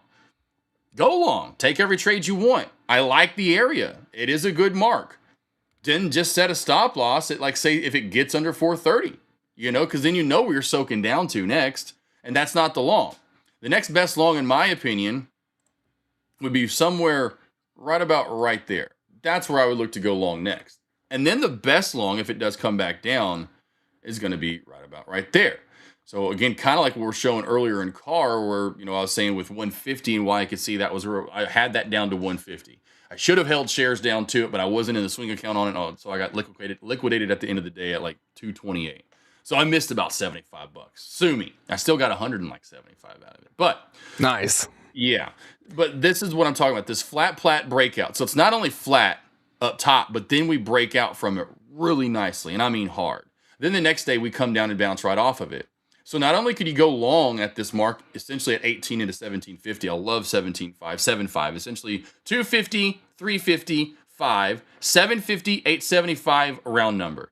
250, 350, 5, 750, 875 round number. It doesn't matter what the full number is in front of it, but just know a lot of the time that 30, 3250, 3350, 35, 3750, 3875, and 40 can or will see support and resistance areas naturally. So I like the 17.5 mark. And you can risk down to this. And this is another area really even to add in. Old resistance, new support out of the gate. So you have this, we'll call it $2 corridor from 418 down to about 416 where you look for a dip buy. That's the sexiest one for me on the chart here for Tesla, is this right there. Now, does it happen today? Probably not, but you just wait for it. You go to another ticker today. This is where you go to PLTR, NVDA, Qs, whatever. I don't know. There's a lot of different tickers out there that could find a better chart setup. I do see this, and I do like it off of the highs from last Friday. So this would be your potential bounce if you went in. 100% like it. Now in a 15-minute time frame, I am seeing massive liquidation sweep up. Well, we sweep right down and feel that engulf that candle. Well, when we engulf that candle, now that lower shadow and wick becomes resistance. And so if you are long, you have to get back over what? And you can see it's really close to 32.50. And so that would be your chart setup and me just breaking down Tesla for you, buddy. And just because I want to learn this, on the trade the pool functionality here, every day I always set my highs and lows manually. What did you press here to get the high and low automatically? What is this? Right click. Okay. Go to settings. View. Or no, data stock. No, where is it at here? Maybe it's, where did I put it at? Dang it. Oh, dang it. Where did I find this at? I just had this. Oh my gosh, I just did this. Oh my gosh. View. It's got to be in view. Because that's where I changed the background color. Maybe it's price scale. Oh my gosh, I literally thought I was going to show you in 2 seconds. I'm sorry for asking. I should have asked you offline. And I can. No, I'll just look it up. Yeah, because I just did this, and I was like, hold on. Price scale. Does anyone else know that I'm not? Where am I missing this at? Why do I feel like? Oh, is it on the upper? Is it on the upside? On the. Try this, because that is clicked here. So right click, go to settings, go to price scale, go down and make sure that day high and low is clicked on. Okay. And click apply. Okay. All right. I'm gonna give that a try. Let me know if that works. All right. Beautiful. sorry for making you do that. Making you work over here. You're good. I was like, I thought I clicked it on somewhere else, but regardless, that should be where it's at for sure. Okay. I see Did that work? I applied it, and let me just check real quick. Let me bounce out of the okay. Yep. That looks like it worked to me. Yay, good. Beautiful. Wow. Nice. There we go.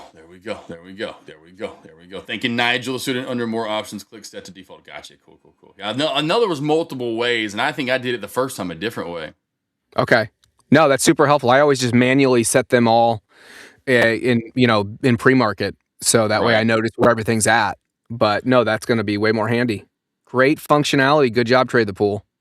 And we do have Waka Waka Woozy halted up. So good call there from Crow, making that U shape. You can see overall here, this is absolutely gorgeous, making that U shape on the way back on up. So WOK is halted up here. Let's go to see if we can see a possible resumption time, maybe on WOK, and not time, but resumption price and time, but time. Time will be 2014, resumption price 347. And by the way, kind of got a double whammy right there out of the right there at the same time. That halts up. ERNA halts down. So ERNA now out of its trend line, halted down right here. So ERNA, we're having a little bit of a mob shift, as I like to call it here in the small cap sector. I'll still stick with 1 minute for now, so we can really see the trend crack here coming into play. And traders are going over now a little bit to WOK and yesterday's runner here. So WOK looking like it's going to open up pretty much right where we halted up at. A lot of the time when we see that, we'll see a quick pullback. If you're looking to get in and you like this play, $3 is it. You're going to see, and you can even start to put orders at 330 light, 320 a little heavier, and then heavier at 3. Watch for an open here, a quick wick here, and then more movement back on up. One thing to keep an eye on, every time we have opened up out of a halt, we have gapped, or not gapped, we have come down or sold off. This did lead to a gap up, but we came and halted down. If I'm not mistaken, we did. Now, we did shoot up from that. My only point is just be careful with the long side here, because every time this does make a new high, or its point being it's halted up, we do see some red afterward. That's why I'd be saying looking for a dip buy, not trying to get it up high. Look for dips, because that's what we're getting out of the rips. And as far as large cap goes, MU has been bleeding now for the last several minutes. We're down to 730s. Yeah, it's, today I have seen that SNDK also with a pretty good size sell off today, down 10% on the day. So we're seeing some bloody blood across the board here from the large caps today. SPY here, it comes down even for more as well. So we are starting to see this sell off here, team, on the SPY. And beautiful here now, coming back and zooming out here on the clock. We're starting to see the line starting to come into play just a little bit more. So not perfect today, the lines. These are just lines here. We're at all-time high, so pretty close to being support resistance areas. And then again, I see how these work out, how well they work, and do I adjust them over time. But SPY now trying to hold another line that I have in right here at 32.75 area. Now I like that area for Steve over on another chart of mine. I have 3160 line, so that is where we could see the SPY continue to find its way down. We do have ERNA live, so ERNA. We are not getting big gaps down, gap downs today. I'm noticing that, but we are from ERNA, but we had some pretty good halts or gap ups from the halt ups. But for the halts down, which we had 2 so far today, if I'm not mistaken, we're not really getting much continuation from it. So I wouldn't be surprised even if ERNA here sees a move back on up and a bounce play coming up here soon. Now, the only thing that's going to come into play, we're going to have a couple of areas of resistance as we move back up. Besides the VWAP here and the moving average together, we're going to have that old trend line in the old resistance area that we failed at for my point. If we had to make a sandwich for the day, old resistance becoming new support back and forth, flip-flopping at right around 1450 or so. So those will both run in together as well. Now, so does this get back up and make new highs? I think I think if I had to put one over the other, it's WOK. WOK has that move up from yesterday and now room to run. ERNA's built up too much resistance, in my opinion, for that move, and maybe that possible U-shape, even if it bounces, I don't think it gets back up, through the 15s or 16s. I think if we see a move up, at least for the next hour is my point, while we're still live, WOK is it. And don't forget, too, which we have, you're coming back this afternoon for earnings with Steve the Achieve today. Again, I want to keep teasing that, because yesterday, I meant to tease that before Steve left, was the other thing I meant to bring up was, man, how about yesterday's after hours earnings stream? Absolutely barn burner. I noticed, as usual, out of the gate, it's not a lot of views, 30 views, blah, blah, blah, and I started spiking up. And now finally, last time I look, it's somewhere right around 100 maybe-ish. I can't remember. It wasn't more than 100. And then I'm looking down and I'm seeing 400 plus, consistently until the end. And then in the high 300s consistently watching. So thank you for everyone that joined yesterday on the YouTube live stream is the reason I'm bringing this up. It was one of our most viewed live streams we've had, especially in a while. That's why we love doing something a little bit different there, covering earnings. And yeah, for you guys to come over for the hour and a half that we're live, and 2,000, 1,500 views were being pretty consistent. Yesterday we popped up into the 4,000 mark. So again, thank you all for joining. That was a really big stream yesterday for us. We appreciate it. Yeah, that's great stuff. Yeah, the earnings streams have really got some traction, and like they said too, you guys were looking more at smaller and mid caps too. It wasn't even like the big boys, and yet it seemed like people are really interested in that. So that's pretty cool. So yeah, make sure you guys check out today's earnings stream as well with Steve and I. Will be giving away more cool stuff, and looking forward to that. Yeah, those are the 25K eval. So if you win the prediction on the price for the earnings, it's 5K evals. And when you guys come on over, the more you come over, the more the 25K evals we give away. So we've been giving away 2 25K evals, and all it is, you click on a link and you enter your name and your email address. It's that simple. And we gave away 2 more of those today. So congratulations to those winners earlier. And again, exactly like I talked about here, let's go back over to WOK. So WOK here, exactly like I figured we'd get out of the gate. That's why I was saying look for a pullback. Don't chase this high move. It'll be way too fast for you to try to scalp it. Look for movement back down into 3 and this uptrend channel that we have created here. I'll zoom in so we can see it a little bit better. Put the trend line in. Give me my line. Tap it in. Tap it in. There's your uptrend channel on WOK. Walk.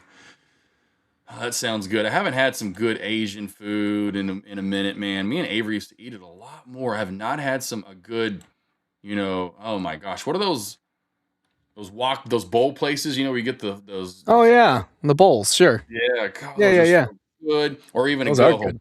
hibachi grill. Even back in the old Hibachi. school, I don't know if they'd be as good as they used to be, but the good old college days, after a night out, going to a China or whatever, an Asian buffet of sorts the day after and just tearing that buffet apart. All you can eat. I mean, it was probably no, huh? Chinese or Japanese? What do you prefer?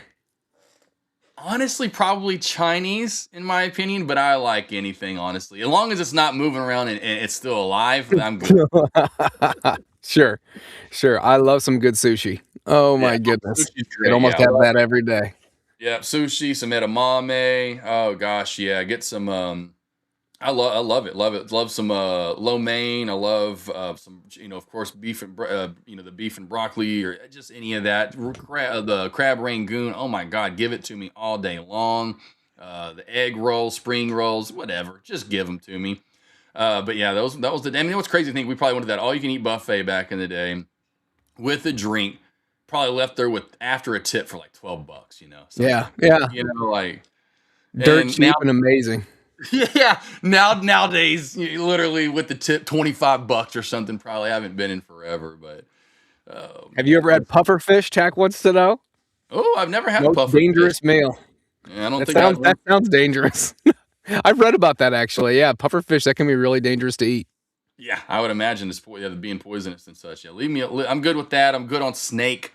I think we've talked about this before. I think the weirdest thing I've ever had, I say weirdest, but like most off the path thing that I'm like, yeah, it's not that far off the path. But back in the day when they were getting popular, I remember eating them, and I'm like, I can never do that again. I can't believe as a kid I did that. Frog legs. Ooh, yeah, yeah. I know a lot of people that like frog legs though. They're like, oh, it tastes like chicken. And I'd be like, mofo, let me tell you something right now. You got some messed up taste buds, because let me give you my mama's deep fried chicken, and then you go taste that frog leg, and it ain't even close to being the same thing. My mama's deep fried, any mama's deep fried chicken, that would be like saying the meatloaf at Wyatt's cafeteria tastes like my mom's meatloaf. It just ain't even. I'll tell you what does taste like chicken is squirrel meat. Have you ever had squirrel before? I've You ever never know had. any good hunters? No, it really tastes a lot. My sons are hunters. They hunt quite a bit, and they Oh. fry up Tell some good hey, squirrel. unless the squirrels are messing with something, tell me those poor cute squirrels alone. That's the thing. Me, I just love animals so much. They're all so cute to me. I just couldn't. Oh, I just could never line up in a scope an animal and pull it unless it's attacking me. I'm like, okay, you're dead. You're just dead, brother. I'm sorry. You're attacking Yeah, me in but the face. I look at a poor innocent cow, and that's what they're there for, milk or meat. I mean, that's what we have the Yes, cows for, and they're nice, sweet animals, most of them. yes. I'm just not the one doing any of the butchering Sure, sure, yeah. though, or pigs. My wife wants a pig. Like Oh honestly. wow. Yeah, at the next house. I mean, that's one of the many, like any animals. Oh, let's have chickens, and then I want a pig. Oh, I want a tortoise, and then I'm like, oh yeah. So she's one of those. We love animals, but it's Sure. yeah. We have Italians. chickens, and we have a bunch of chickens, and we get eggs from them and stuff, which is awesome. And then we're gonna get some rabbits too. So yeah. Right, we have rabbits. Yeah, we have rabbits. Haven't done bunnies, but we haven't done. We're capped out, obviously, with all the animals that we Yeah, you are the zoologist over there. have. Yeah, but next house she wants You to guys do the have a chicken. menagerie. Yeah, right. Exactly. Yeah. Noah's Ark, essentially, because we used to have multiple bunnies and one of them passed. So we had like two, well, of course, two cats, two bunnies, two, like, dang, I'll just build Noah's Ark over there. I'm like, well, wasn't intentional. And I was always the one too, like Avery forever ago when we got it was literally like a size of a $50 when we got our turtles, but you just wanted one. So we went down to Florida and you go to like it's called Alvin's Islands. There's a place called Wings, but there's Sure. those surfer shops, and they usually Yeah, are selling but no. hermit crabs. Yeah, they're usually selling hermit crabs. And this one year they had these, just one of these tanks were just full of these little cute turtles. And it was actually illegal. They shouldn't have been selling them. Come to find out, I don't know if they ever got in trouble because everyone's like, yeah, y'all, they shouldn't have been selling them. That's crazy. And so we went in there. I'll never forget. They were so little, and she wanted to just get one. I'm like, we can't just get one. And so we got two. So that's kind of how we are. Even when we got our bunnies, like, well, we can't just get one. Right. You got to get multiple. And if you get two, it's crazy how fast you can go from 2 to 4 to 5 to 6 and so on. Not a lot of resistance here for WOK. It is popping up. We talked about that 385 mark. We literally talked about 385 earlier. 385, 375 is what I talked about with you guys. No point to put a line in there. We just had new high of day sweep, and this is exactly what I was talking about. Seeing some red out of the halts, right? So again, you add in as it moves back into this trend line and looking for that quick pop, right? Dip and rip, dip and rip. That's what we're doing here, right? We're getting dips out of the rips. So you got to learn to trade the dips. And that is wait for the play. You don't want to chase. You chase up here, you're barely still even green at this moment versus if you're down here and you're adding in, imagine 330, 335 cost basis, you're up 30, 40, 50 cents right now. And what's up? Mr. D-Rider just chatting it. D-Rider. There he is. Man. I'm using muscle. Uncle Chris says, nice on the eggs. We got 5 to 7 fresh. Yeah, that's the thing about eggs. I love eggs, but they're so high in cholesterol, I just can't do that many eggs. I don't eat many eggs just because I'm always huge. I'll think about all those little ththings. If I worked out more and I needed more eggs, I get it with the family. If you have kids, you have a family, it makes sense. But for me and Avery, I'm like, Avery, dude, we just need okay, that's the thing. How many, so one chicken produces that many eggs in a day even for you guys? Usually a chicken will produce one egg itself. So they probably have 5 to 7 chickens producing one a day. Typically that's how that works. Okay. Yeah. Okay. So we've had chickens for a while. So 2 chickens. So 2 chickens give you about a dozen eggs a week or so. Yeah, it could. Yeah, if they go every day, that's the thing. Sometimes they can be sporadic. Sometimes you don't get an egg every day. So it's a little bit like the stock market. Is it going to happen? Is it not? Is it gonna drop an egg or is it not going to? So yeah, it's a bit like that. I love it. We're in this really overextended uptrend channel here for. And it will not hold is my point while I'm bringing this in. So this overextended vortex, as I like to call it, looks like an upside down almost tornado heading into the sky, right? This will not last. So we're either going to get the explosion and pop through event where we just there you go. It's falling. Explosion. Right, so we're not going to. This is I love these little vortexes that get created. So we're going to get a hard sell off back down. Cracking this trend line coming back down to this $3 mark could be coming in right now. So yeah, there it is. You're just calling it as it's happening. And yeah, you can see the reminder on the screen, the earnings challenge. Check that out, everybody, where you have earnings tonight and the winners will be announced tomorrow. Get yourself a free eval if you win. Yes. I get my protein from chicken itself, though, which is so funny. Nigel's like eggs for protein. Well, that's what I eat chicken for, is for protein. And that's the thing too. I don't need a lot of mass. I love where my body's at. So I'm more worried about cholesterol as I'm getting older. And so that's where I'd go. I'd rather have lean, mean chicken, versus having eggs. So, hey, I'd get it. If you're younger or if you're working out, you got to, but for me, give me 2 eggs a week. If I have more than half dozen eggs in a week, or 7, 8 eggs in a week, I'm going, oh no, my cholesterol levels are probably through the roof. I eat 3 to 4. I eat 3 to 4 a day. That's crazy. I do. I've been doing that for years. And I actually agree with Mind Music Muscle. He says modern research shows cholesterol may not be as bad as we thought, Josh. Yeah, I mean, that's what the research that I've done, I just don't know if that is the worst thing in the world for us. I mean, I think there are worse things. I think a bowl of ice cream is probably going to be worse than just your chicken farm egg. Right. I just think it's, again, overall, what do you have? That's the thing. What are you having with if you're just having eggs and you're not having, my point being, I would argue against that because I know a lot of people that have had to deal with diabetes and what they're eating. Sure. Now, is egg bad? No. But again, what are you having with your eggs? Are you having a lot of ice cream? Are you having a lot of other, like just cheese, processed cheese with it? What all are we having throughout? Are we having a lot of fries and hamburgers? What else are we eating throughout the week with eggs, right? Of course. I like the cheat. I mean, I'm going to have my cheat days. And so I know where my other areas are going to come in. So I have to like, if I want this to be more valuable in life, which I love some French fries, that's not really good. Not good for you. They're not. Now I air fry them, right? So usually I can air fry, but you get my point. So you've got to have limitations of certain things. And so I feel like it's like a video game, and you go in with, you're creating your own boxer on fight night back in the day when we first start, right? And you only get 100 points to go from power and strength and speed and endurance and blah, blah, blah, blah, blah, blah, blah. And so what do I want? All of them filled out would be 100 apiece, right? So that would mean if I have 5 levels that I want to fill out, that's 500 points, but I'm only given 100 points. And so I've got to deviate that 100 points the right way. Sure, So that's sure. so that's how I do it. I'm just like, okay, so Tack, you eat 10 egg yolks daily. Wow. Remarkable. That's a lot of egg yolks. that's crazy. Nice. Yeah. Do you eat those raw eggs? We going raw eggs? Oh, no. I don't eat them. I personally don't eat them raw. So I throw knew them a on a guy. skillet. I knew someone You that or do the Rocky thing. yeah, they would Put a just bit of crack cup. it and eat it. Crack it and eat it like a freaking oyster. Yeah, sure.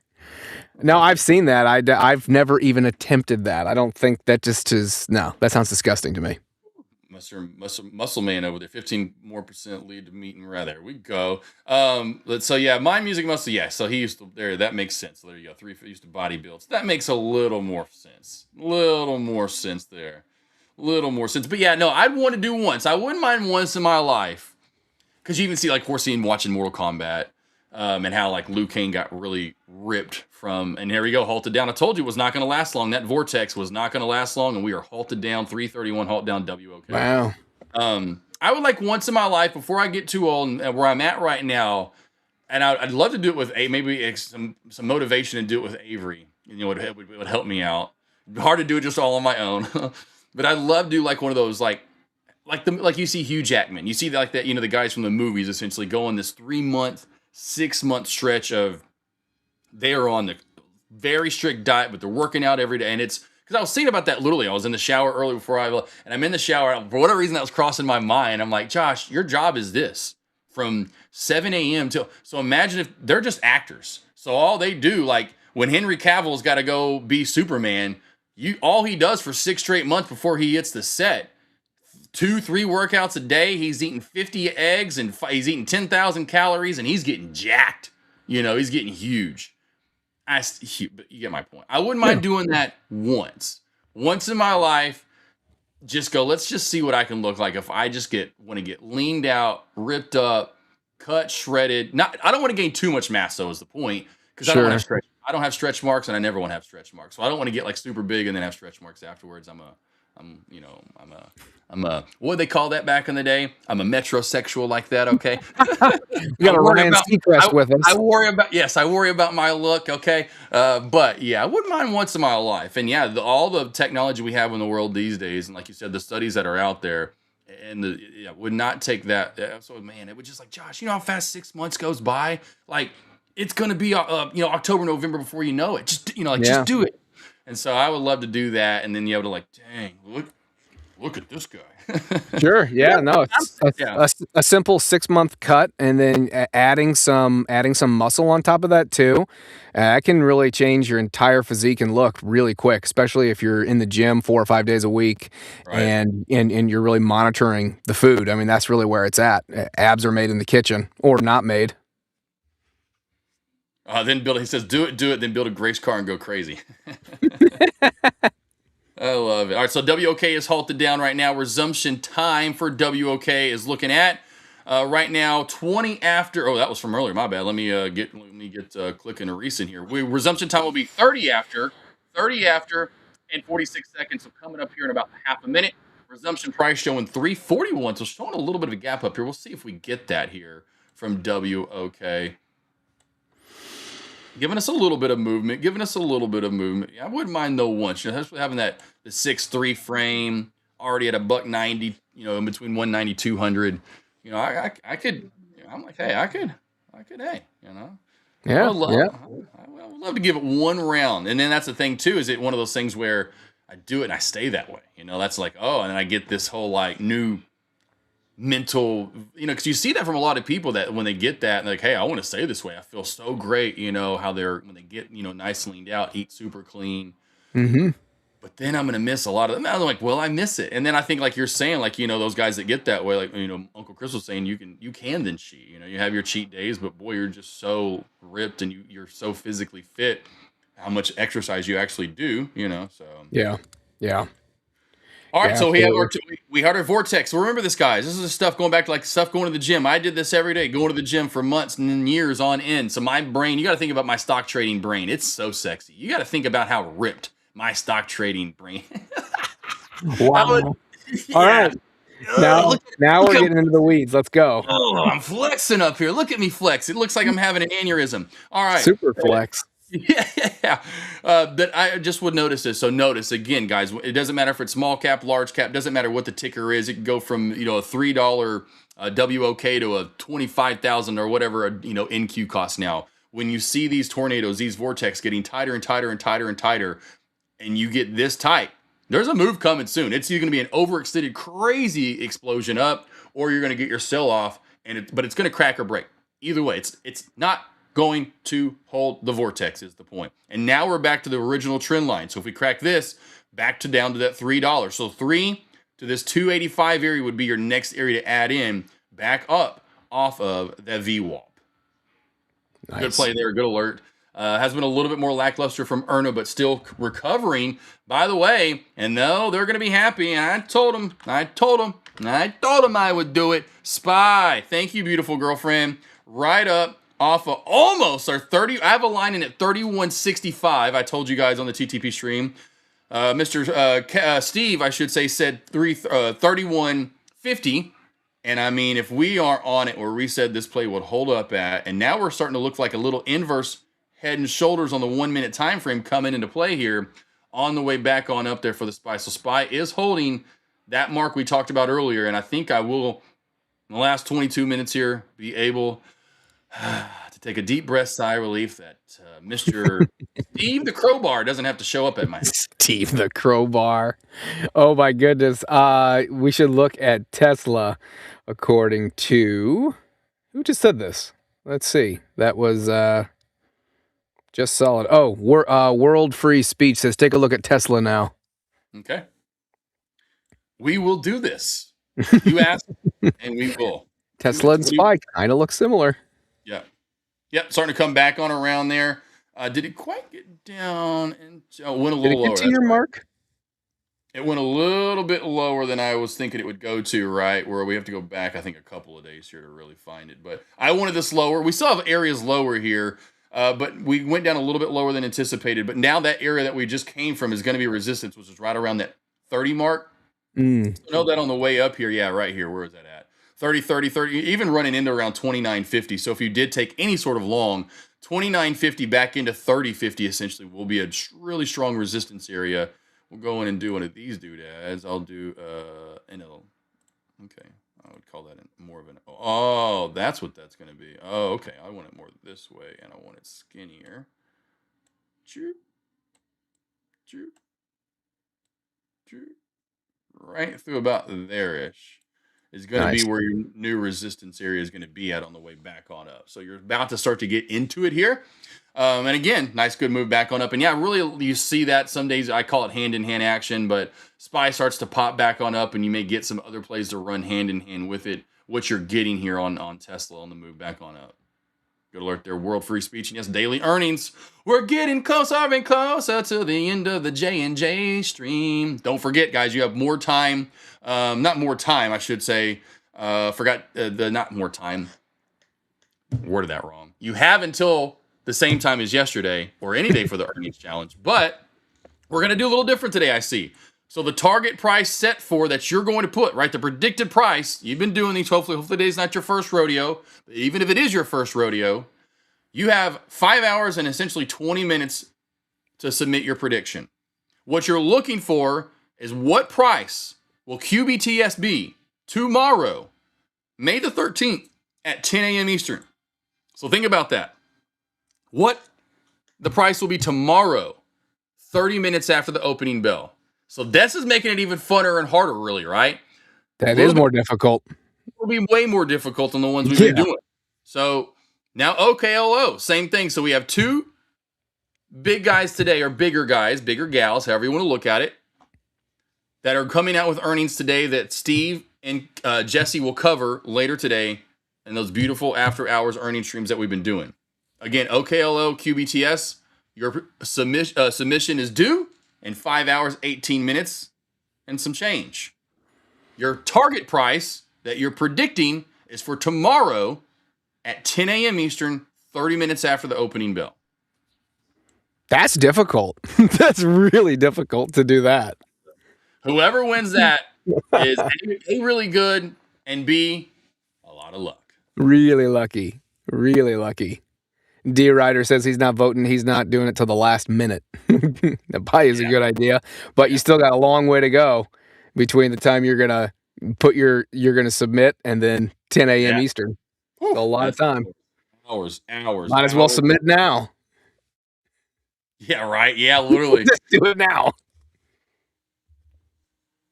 Oh man. Oh, love it. Got some good stuff here today, team. That's a lot of. I see that a lot of the time too, because my music muscle. It's funny. He's a master trainer certified. There was one of my. I've got a few of those where there's guys that are on my stream lobby, whatever you want to call it, that are. That's what they do. That's their main income is that they're big workout freaks, and one of them does bodybuilding inner shows, and then the other one just is but they're certified in that, and they're like they train people and whatever that's their personal trainer essentially. And I'm like, wow, I see that quite often. It seems like in this, and it's one of those things that you see. I don't know if it has anything to do with it, but maybe it's just the mental state for when you trade stocks, you got to be very disciplined. You think about people that are in great physical shape or train other people to be in physical shape, that they're very disciplined, obviously, for as far as workout regimen, what you're eating, your nutrition, et cetera. So absolutely, and that's why that comes into play pretty hand in hand there. Seeing some pullback here, of course, here from WOK. Thank you for the alert there from Crow in chat. This play had a great move up yesterday, and that is not a lie. You did see this play go from 20 cents all the way up to 6 yesterday. Thousands of percent. I don't even know. I can't even try to do the math there. That's a lot. It's going to be on watch, in my opinion, probably through Friday. We're seeing that from ERNA. ERNA is the other one that, of course, we've been looking at this morning. ERNA. It's been on watch since last Wednesday. So, in my opinion, for the rest of this week, which we'll recap, I know, before the day's over, in my opinion, watch for that in small caps. Slow everywhere else. If you're looking for movement, WOK and ERNA are going to be it. Everyone else has moved over to SNDKs of the world, AMDs of the world. Look how big, look at the moves here. Teslas of the world, and look how similar all these charts are looking, honestly, for the day. Bs of the world, how much it's moving anymore. Look at all these plays bouncing up with the SPY here, by the way. Microsoft is not. NVIDIA is. Google, I would imagine is, but is not. Meta, nope. Apple, I bet, guarantee you. No, not really as much. Okay. All right. So, and I'll notice that some days too, and I don't really get the correlation maybe because you think Apple, okay, it's got a big portion of the market cap for, SPY. It's got to really be popping with it. It is bouncing up with it, but the chart looks totally different, right? So, Qs today, down, same thing as the SPY. So we're seeing some bounces back on up, but again, just look at the movement. You're talking highs at 710, lows all the way essentially at 700 and below. That's 10 points. It's been, we'll call it 2 hours after the opening bell, and we've moved 10 points or more. That's huge. Imagine then futures. Imagine doing options with these tickers. That's just where you're going to steal a lot of traders. And I think even like Michael Noss was saying, even as we get the PDT rule to unwind, I just feel, like I said, it's not going to be as substantial as we were seeing. I don't think, in my opinion, that it's going to be what we were seeing. I think, or I said what we were seeing. Shouldn't say that. Like the QMs and the TCDLs, it's not going to just go straight back to that and we're back to full madness. So I think it's going to be nice. We should get some spikes from it, and we're halted down yet again. And let's not go back. I don't no idea. Maybe it's in the 1 minute time frame. Why my lines keep disappearing here? Do you notice how WOK my lines have disappeared? They are gone. Yeah, they have disappeared. Where did they go? I don't know. We are halted down. We were hitting the LULD there, I think, but we are not halted down. But again, going back to that vortex and this overextended, uptrend channel, nice crack back out of it there for WOK. And in my opinion, now you're going to go back to ERNA. And this is what I was saying for the next hour. It's WOK. We're about to move out of this hour, and ERNA still has that shot to squeeze and go. As long as it holds this line I have in right around 12, this is where we gapped up from earlier in the day, and we've been holding throughout the morning, making the W shape back up on around. We've got 1450 strong resistance here, and then we can move back up maybe and finally hold this top, corridor. We have this main corridor, this channel we've been in majority of the day. Now we've got this top one with the M shape created. If we can stay in the M shape area, this is going to squeeze and go for more. This will be the play we're looking at.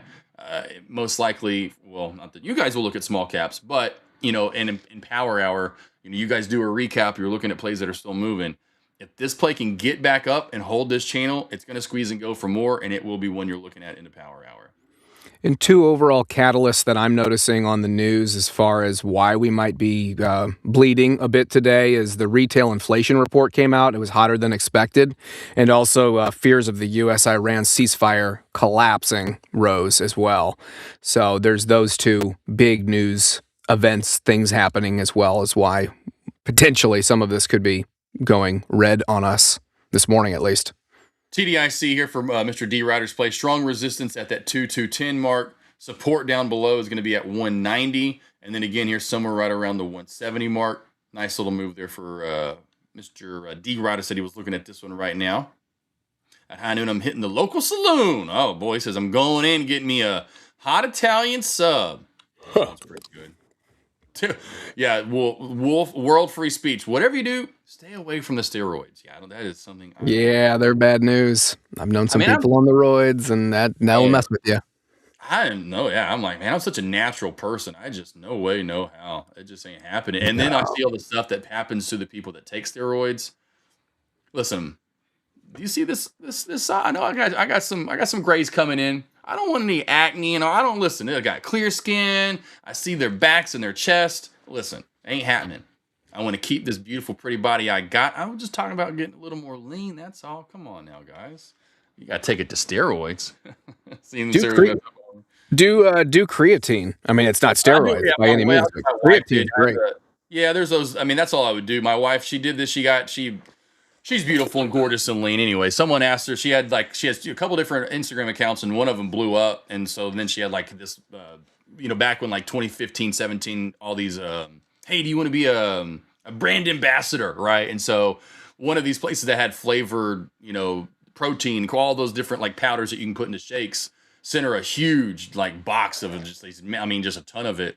And she went from, and she not that she was trying, but she was like, she was little, she was skinny, right? I mean, she was not like she was like super little, but she was lean is my point. And then after about a year or two, I mean, you should have seen, and she wasn't even trying to like really work out, and she was just promoting it kind of on the side, because everyone's like, oh, how often, like even to me, oh my God, you're wild, how often does she work out? I'm like, I would love a body like I'm like, man, she don't eat nuts. She eats pizza and candy all she wants, and she looks like that. She's blessed and has metabolism out the wazoo. It's just she's lucky as can be. She's one of those people for sure. She's just lucky. But yeah, she hated it. I loved it because she gained mass. She wasn't even trying. We worked out maybe 3 days a week here and there, sometimes maybe a little more than others. But there were stretches, and then there were stretches where because she's busy and she's not working out. I was more than her. I wish I in that time period would have taken that supplement, because I was working out more than she was, and I would have loved to seen. Even back then would have been a good example of it. But yeah, it's funny. I remember that. It's funny you say that, because that's what I mean. Yeah, it's simple stuff. I mean, that anymore is just so simple, and all the different flavored ones they have. It's not like it's gross like it used to. And but yeah, those are definitely, and you can bulk up in a short amount of time. And yeah, like I said, I might, because I'm always at home. There's no point not to. It's the discipline. It goes back to like this in stock trading, and just try it for a month. See if you can do it for a month, because you get to a month, you're good. That's how I was in this venture I'm on now since 2024, haven't missed a week, been working out since, it shows you on Peloton, your active week streaks, day streak, all that stuff. So I'm proud of that. But yeah, I started that in Thanksgiving of 2024. I was like, hey man, you're about to turn 40, blah, blah, blah, blah, blah. I was looking at myself in the mirror. I was like, I want to make sure I maintain this. If not, I want to look better though. And so I hit that streak then. And now it was, like I said, at first it sucked. And you're like, do I really want to do it? Man, I'll skip it. And you always kind of want to like come up with a reason to want to not do it. And then it gets to a point now, I'll never forget, like point being Money Show last year. I worked out that week. We went to the Money Show in Orlando. I forgot to record it on my Peloton for whatever reason. I didn't get on the Peloton, I guess. I thought I did, and I forgot to record it on my watch, the workouts that I did. I get back, and my active week streak snapped. I get back, it's Monday, I'm working out, blah, blah, turn on my Peloton, and I freak out, bro. I'm yelling, I'm pissed, I'm walking around the house like in circles like a man. I fucking know how to find you. And Avery's like, what just happened? And finally I tell her, I'm like, you're mad? I'm like, yeah, my man was like, I'm so proud of that. And I was like, it was, because at that point I was, that was 2020, it was 2023 when I started that. Because in last year was 2025. So yeah, I was well over 100 weeks in. So it was Thanksgiving 2023. Because last year I was like, well over 100 weeks in or whatever it was. I was getting close to my 2-year anniversary, right? And oh boy, I was so pissed it didn't record. And so it hit me then. I'm like, wow, okay, you are passionate about this. So yeah, since then, like last, October, I was like, man, and of course seeing these movies and always hearing that, and then the TikToks and all the back behind the scenes interviews and how'd you do it? And you've seen it for years now, from Hugh Jackman and Wolverine to whatever. Yeah. I might want to give that a little, just a little 6-9, much stretch, and see at the end of 3 to 6 months if I'm kind of like how I am now about this. And again, kind of like stock trading. When I got back into this, so I got back into it, but I got in 2020, my little stretch off. So when I had we've talked about this, where I had the multiple jobs, finally got to quit them and really focus most of them, and had the waiting job at night, but pretty much could say, hey, I could focus stuff during the day. When I got back into it, and how passionate I became right out of the gate of that tracking and the journaling when that hit me, and how every day I want to go back over and chart plays, and how I nerded out about it, like the vortex right here, which is so funny. I go back to WOK and look, my lines are now back in all of a sudden, so I have no idea. They reappeared. Yes, they have reappeared. And how this stuff started to, I started to see it, and then I was like, hey, this is going to happen, and then you could, possibly trade it.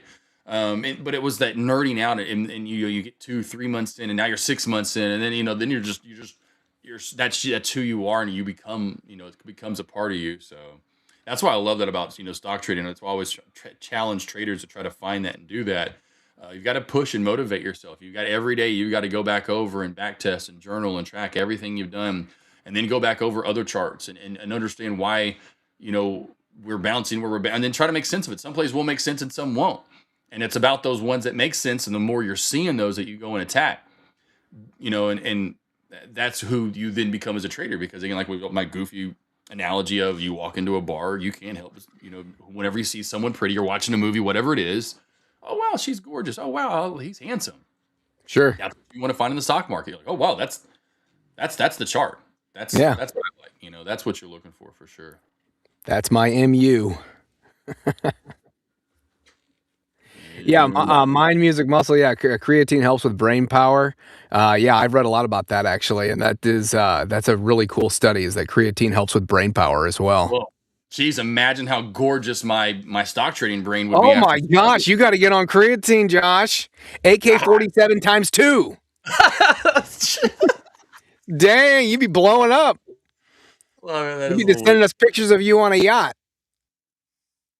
Yes, they'd be like, look at his brain power. It is so high you cannot even believe it. Weighted vest is needed. Yeah, I want to, I guess is that for I don't want to lose weight. I want to gain it. I want to get bigger. Lose them because I don't eat every day till 1:30 anyway. That's the one thing about me. I don't eat every day until I haven't eaten today. All I've had is water, and I won't eat until probably about 1:30 my time centrally. So that's 2:30 Eastern, and I'm up about 6:30, 7 o'clock every morning locally, Central Time. So losing weight's no problem. Not eating is no problem. It's just making sure I eat and drink the right stuff, and then just pushing myself to push harder, like in those workouts.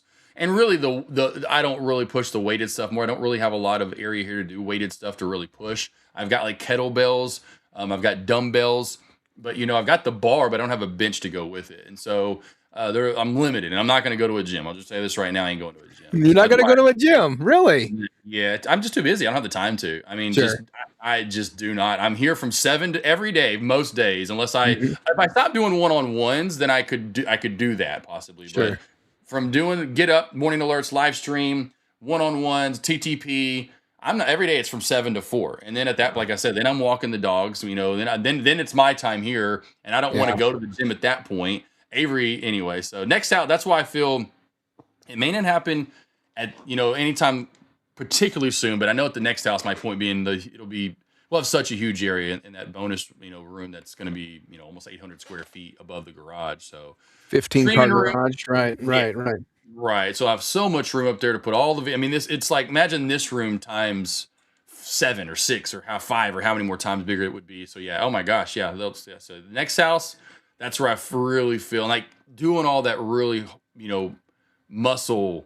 I don't do a lot of that. It's not like weight training, muscle training, unfortunately. So that's where at this house, it's almost like keep the lean, mean shape, do the simple weights that I can, kettlebell, dumbbell, push-ups, sit-ups, do the workouts that they have on Peloton that are simple. And then just do a lot of the walking. I mean, I'm up. It's so funny. I mean, because Kevin was talking about this because when he was on with me all the time, he's like I am, and he's sitting down all day long. But when 4 comes, I'm not. I stand up. Even like I'll be standing up and like later in the day, and Avery's sitting down. So it'll be like 7 o'clock at night, and I'm just standing up beside her like as used on the couch. I mean, I've been sitting all day, so I hate it. So I get usually around like 8 to 10,000 steps in a day, but that's as soon as I get done here, I am walking around doing this, Walking. doing that. Yeah. Oh, it's just nonstop. That's a good average. About 10,000 is really good. It's a great average. Yeah, that's my. And hey, you guys. So next house we're gonna get on. We're gonna stay on Josh and say, Josh, we're gonna get Josh ripped, lean, and mean. Ripped BZFD. Josh, is that one finally moving back on around? Be a buzz feed from earlier in the day that was absolutely slow. Yeah, it's trying to run back on around. Still too slow for me on the day. Too barcodey. And I see that. We call that barcode stock. So MU new low is 718. This thing has dropped $100 in a day. Hello. Yeah. And maybe we found, I hope not, and maybe we found the top on MU. We just couldn't get back over. We'll go to the 15-minute time frame to kind of zoom on out. This area right here from yesterday. I was really hoping we'd do what we did last week and create a top. I know it was created kind of through this area where we channel up. We did a little bit better job of channeling up last week, and I was hoping it looks like we were going to create that again. And my anticipation and hope was for this to hold the 760 mark. You hold that 760 area, we can create that channel and squeeze back on up. Boy, oh boy, we cracked that. And that was my short of the morning. That was alerted for me saying, hey, if we get back under this 765 mark, we're probably going to head all the way down to 740. We could even head all the way down to 725 area. And we're now cracking all the way through all of that. So this is an absolute dump fest for the day. I've already taken most of my profit on MU. Still holding this in anticipation for still continuation to move up. But we are getting some definite sell off for the day. Where do you see support there? What zone are you looking at for MU? I see 705s maybe could be support. Yeah, this area right through here. Yeah, exactly. And you zoom back on out. If it cracks that 705 mark, she's going 100% magneting right back down to 685. And this is now my stop loss now that I'm looking at the chart. Because we cracked back between this highs and we're soaking right back down to the 670, which I could still hold 670, 660, being that my entry price you can see is all the way down here at 630. So I'm still sitting pretty. That is pretty still, yeah. But it's one of those things where you don't like this overextended move. And then woof, this reminds me of a not as much obviously, but a car situation. I was going to say that too. Car, yeah, that's what it looks like.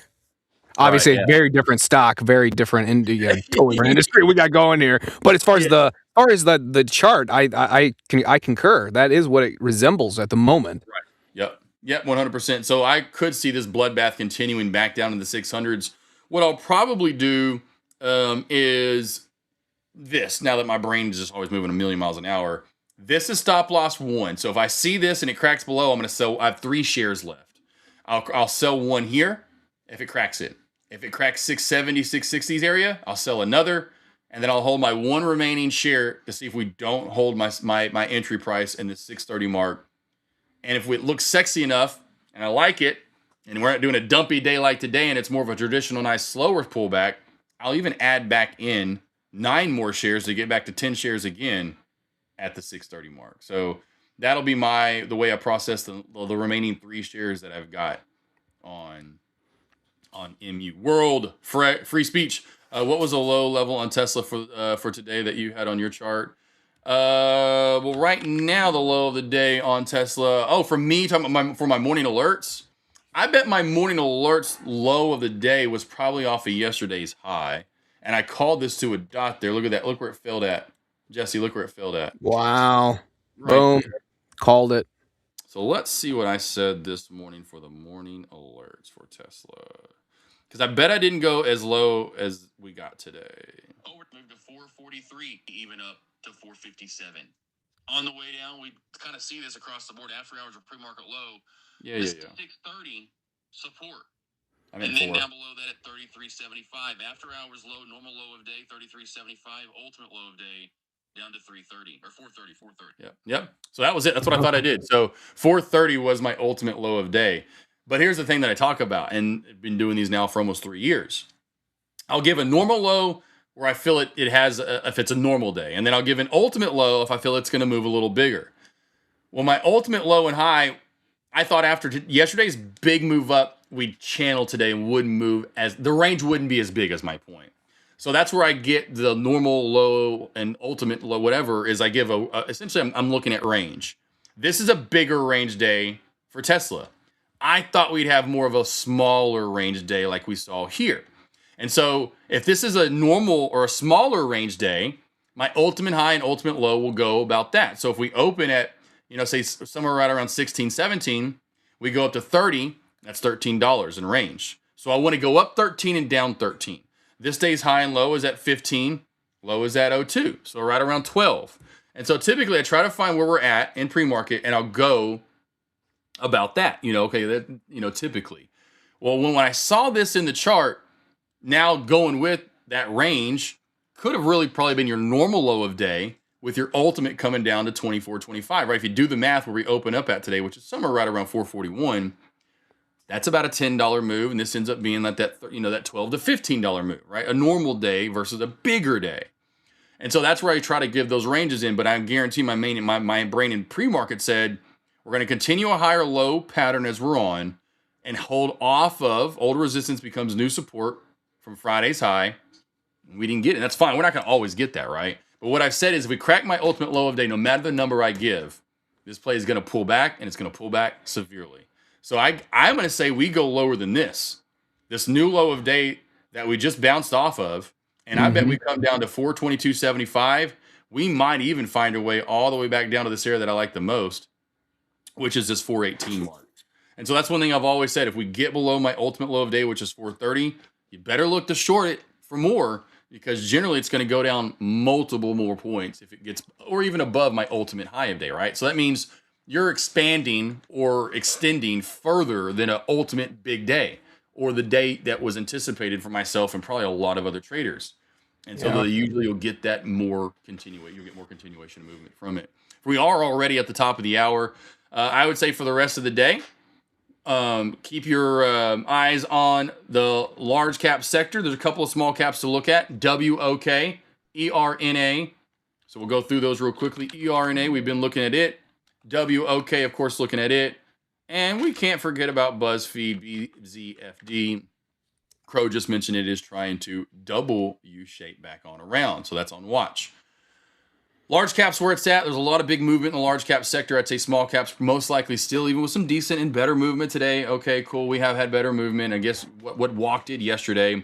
I still feel it's going to be smaller movement in small caps for the rest of the week. Wednesday, Thursday, Friday. I don't care what comes out in pre-market with news or doesn't. It's probably not going to move that much after the opening bell. Look for plays like ERNA, WOK, former runners to continue to run, and maybe add a new one to the list, like maybe a BuzzFeed. And again, the daily earnings challenge. Thank you again. Let's go over that one last time. As you all should know, we've been doing these every day. Thank you for coming over and join Steve and Jesse today for the after hours earnings stream. That starts at 3:30 Eastern, 30 minutes before the closing bell. You have two to pick from today to get a 5K eval. That's right. A chance to win a 5K eval. We're doing these every single day. QBTS, OKLO. What is the price tomorrow at 10 a.m. going to be? Well, you've got a little under 5 hours now to, which I would wait a little bit still. You can still wait toward the end, although, like Jesse said, as much movement as can be had all the way till tomorrow at 10 a.m. Eastern, you could even do it right now because you probably have almost just as good as chance. But you have still a little less than 5 hours to enter your prediction. And again, your prediction price that you're going to submit is where do you think QBTS is tomorrow, 30 minutes after the opening bell? Where do you think OKLO is 30 minutes after the opening bell? Again, closest gets two. Our closest winner, we're giving away a 5K eval on both of those. So don't forget. Boom. That's great. All right, man. It has been a pleasure, and I will see everyone back here at 3:30 Eastern Standard with Steve. Yes, sir. Yes, sir. Yeah. Tack, Mike, everybody else, Crow. Thank you all for coming over. Nigel, Uncle Chris, love you guys. Jesse, Steve, back in a bit. For now, we'll put the scanners up. All right. See ya.